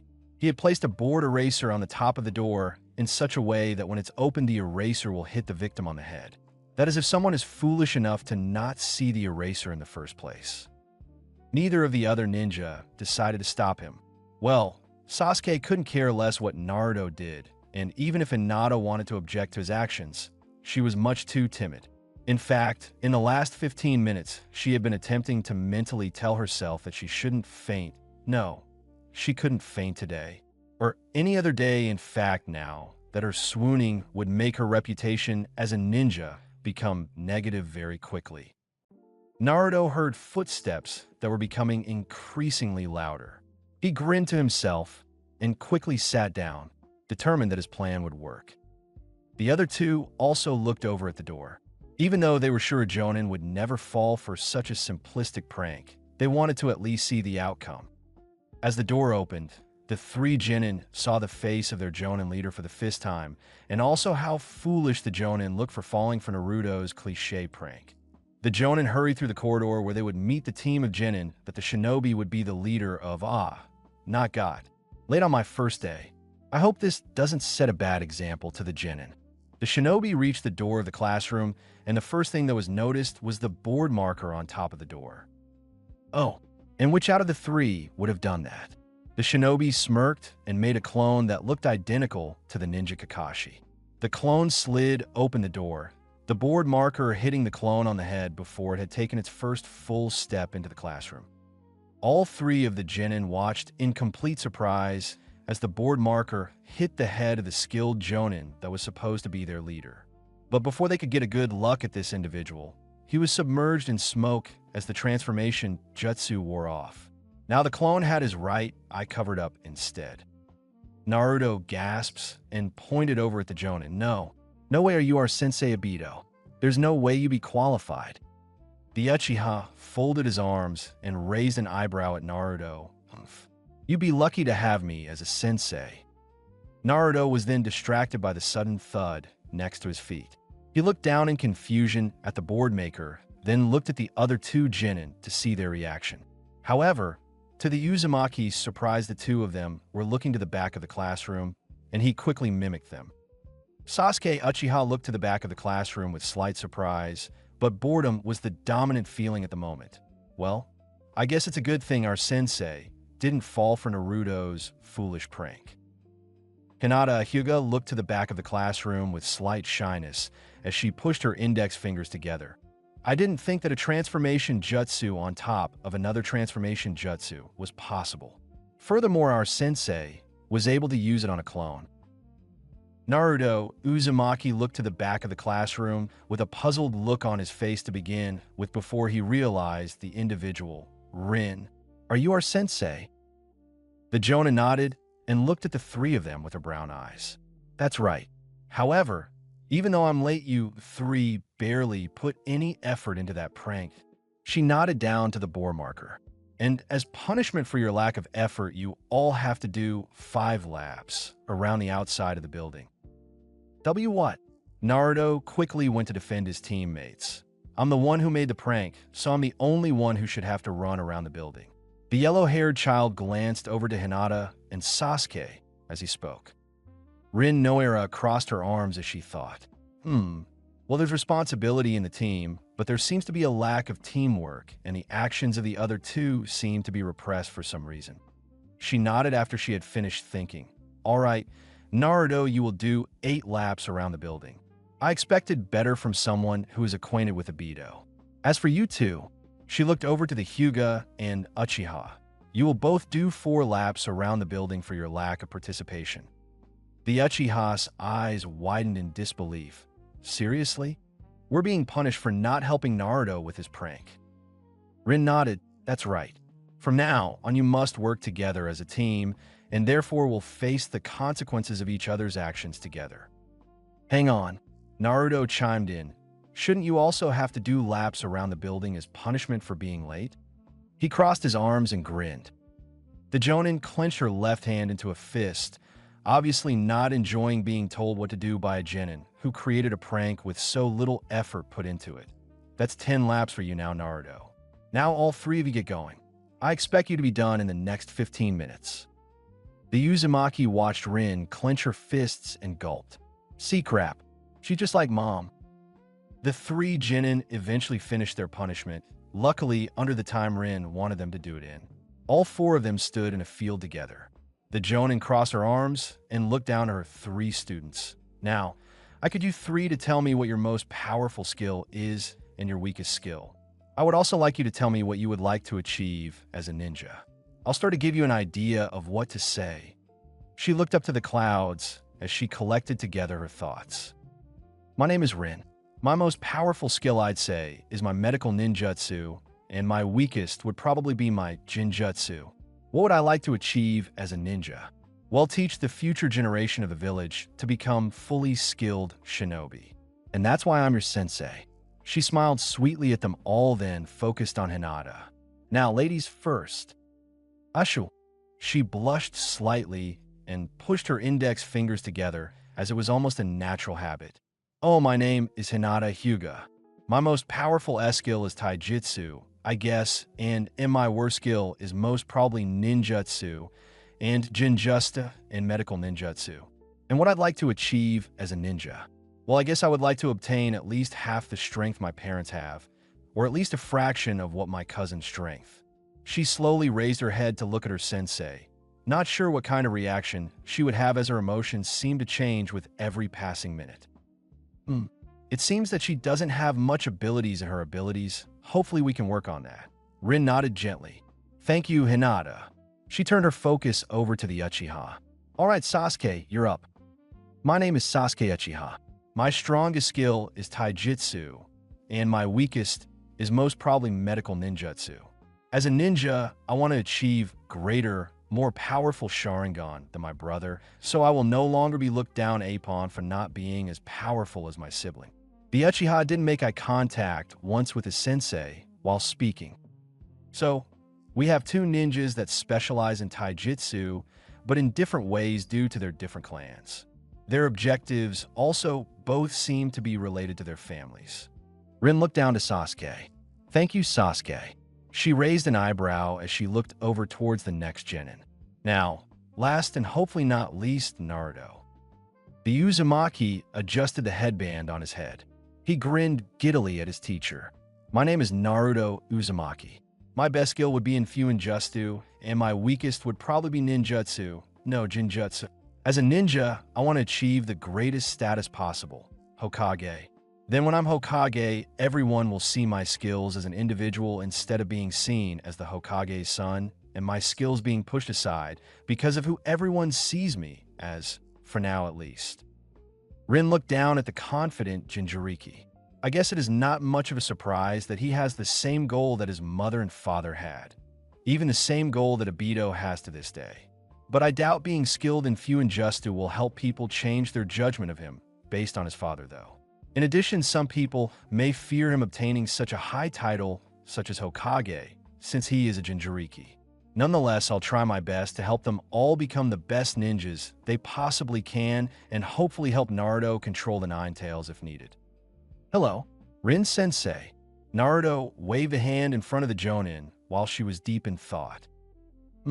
She slowly looked down at her pupil. Oh, sorry, I was just planning what I'm about to do next with you guys. Do next. The Uzumaki's eyes lightened up. Oh, does that mean we're already getting per first mission? Rin laughed at his eagerness. Not exactly, Naruto. I just want to test all three of your skills. Even though you've told me your strengths and weaknesses, I still want to see them, so I know how much training we have ahead of us. She grinned confidently at her students. All you have to do is team up and attack me. To succeed and finish today's training, you have to break my defense and land a successful attack on me. You sound very vain. Sasuke finally looked up to Rin's eyes. Even though we're just genin, it's not going to be difficult to land at least one attack on you. The leader slowly smirked, almost in a sadistic manner. That's correct. It shouldn't be difficult. Therefore, if you are unable to land one attack between the three of you before the sun sets, then you all go back to the academy. Hinata and Sasuke expressed their opinion with a shocked, "What?" However, Naruto did not understand the full extent of the punishment. Why? What's waiting for us back at the academy? Hinata looked over towards Naruto while she pushed her index fingers together. In Naruto, I think she means that we'll go back to the academy and no longer be genin. What? The Uzumaki expressed his outrage as well after a couple of seconds. You can't do that. We just became genin. You can't take it away from us that easily. And why can't I? I don't think there is any rule saying I can't do that. Besides, if you can't successfully land an attack on me, then I believe you're not suited to be a ninja. Rin shrugged. I'm sorry, but my first step as your sensei is to make sure I'm not putting you into any immediate danger from you being unfit to be a genin.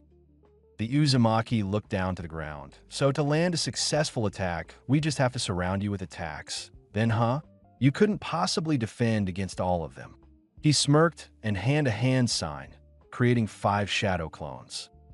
Sasuke's eyes widened. What? How can this idiot make 5 clones so easily when back in the academy? He couldn't even make one. Rin's eyes widened a little as she saw the clones, so I guess that this is the forbidden technique that Minato-sensei was talking about. However, she crouched down and put a hand behind her red stockings. Well, you seem to be eager to begin. However, take a word of advice. You'll be more successful with the 3 of you working together rather than attacking me individually. She grabbed a smoke bomb and threw it down to the ground before Naruto's clones had the chance of attacking.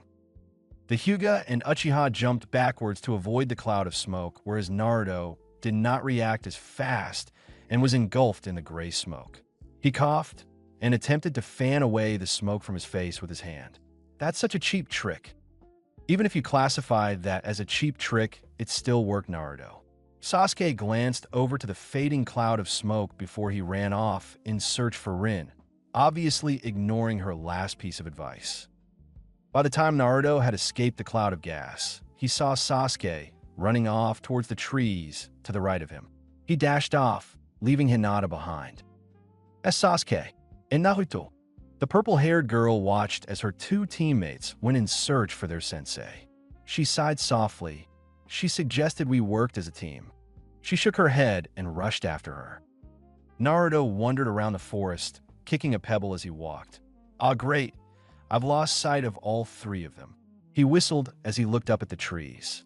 However, his attention was quickly attracted down to a bush several meters in front of him. He quickly grabbed hold of his kunai and threw it at the bush. But nothing came out from a bush. Instead, Rin jumped down in front of Naruto from the trees. Your acting is terrible. Did you ever expect me to believe that you were lost? She got into an attacking stance, ready to ruin whatever plan Naruto had come up with. The Uzumaki looked up to the Jonin. Well, it still brought you put into the open. He put his hands behind his backs to make a hand sign that Rin wouldn't see. Several Naruto clones jumped out from every direction around Rin. Her eyes widened in shock. What? But how did you manage to create clones from different locations? She jumped backwards, kicking one of the clones down to the ground. Naruto crossed his arms and chuckled. I spent the last 5 minutes placing down sealed scrolls around this area, each with a clone sealed away. When I made a hand sign behind me, it wasn't to create shadow clones, it was to release the seal on the scrolls. I see. Rin stood still as she looked at the clones all around her. The next second, they had all disappeared in a cloud of smoke. Rin walked past the smoke and towards Naruto. The Uzumaki's eyes widened in shock. He never saw Rin move. So how was she able to defeat all of his clones at once? He gulped and took a step back as the woman stepped closer to him. The next thing Naruto sees is Rin walking past him. But how? She was several feet away a second ago. She smirked as she passed Naruto. Checkmate. I told you that you should have attacked me as a team. Naruto spun his body around to look at Rin. However, all his eyes saw was darkness heading towards him. It was as if someone had blocked the sun and the light was slowly disappearing from his eyesight. But the darkness wasn't only creeping its way towards Naruto. North, east, south, and west. Each side was slowly becoming submerged by the darkness and left Naruto in a small box of light. As the darkness crept up to the Uzumaki, his heart beat continuously increased. As soon as the darkness touched his foot, he felt a burning sensation appear on the parts of his body that were being dominated by the darkness.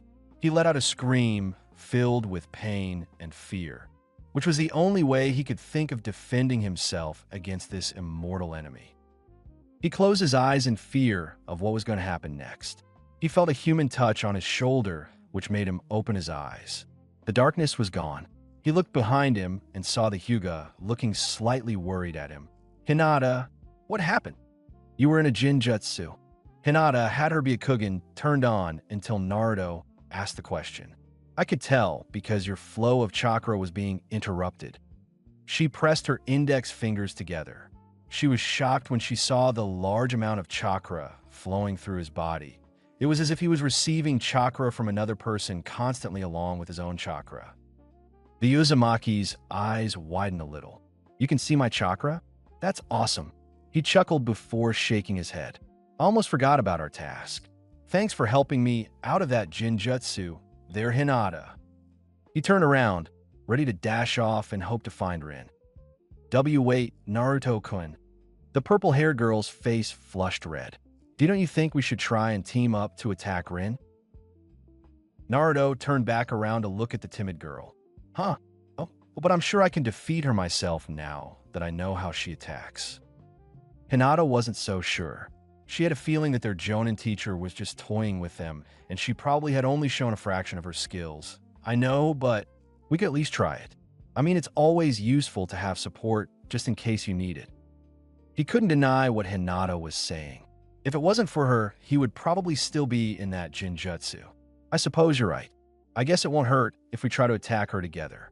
Naruto grinned at Hinata and began to run. "Let's go, Hinata!" Naruto-kun." She pointed in the opposite direction where Naruto was going to run. "Rin is in that direction. I checked with my Byakugan earlier." The Jinchuriki blushed slightly as it had been the second time Hinata's teamwork had helped him. "Oh, then let's go that way." He chuckled and ran off in the other direction. Whilst Hinata and Naruto were traveling towards their sensei, she was in the middle of dodging all of Sasuke's attacks. Majority of the Uchiha's moves were predictable. It wasn't that his skill in taijutsu wasn't good, it was that his skill was limited. However, what happened next amazed the Jonin. She watched as Sasuke's eyes turned from a dull black to a blood red. What? But how is that possible at such a young age? Yes, his brother unlocked it at a young age, but Sasuke hasn't had to go through the pain and struggles of war. So what happened that made his Sharingan awaken? Sasuke was now able to see Rin's moves much faster and could predict which direction she was about to go to dodge his attack. However, Rin has had countless hours of training with two ninjas that posses the Sharingan, so she was able to trick Sasuke by starting to move in one direction but speed up quickly and move in another direction. Besides, Rin wasn't throwing many attacks at the Uchiha, so it was difficult for him to even try and counter her. Just when the situation looked hopeless for the Sharingan possessor, a ninja ran up behind Rin and thrusted her palm towards Rin. However, the Jonin had heard the footsteps of the ninja and knew that they were about to attack. She ducked to avoid the sudden attack from Hinata and jumped away for both of them. She faced both of them and smirked, "Nice try." The next thing that Rin felt was unexpected. She felt two pair of hands grab hold of her arms and hold them behind her back. She looked behind her and her eyes widened in shock when she saw Naruto. She lowered her guard because she thought that he would have still been trapped. But how did he escape the Jinjutsu? The Jonin looked forward again and saw the two ninja in front of her. Sasuke held a kunai close to her while Hinata had her palm close to Rin's stomach. They didn't attack their Jonin as they felt that it would be wrong to do so while she was defenseless. "What are you doing?" Naruto exclaimed. "Attack her now, then we win." Rin chucked softly and looked at all three of them. "It seems you all have me cornered." She smiled sweetly. "You three will not go back to the academy. You all pass."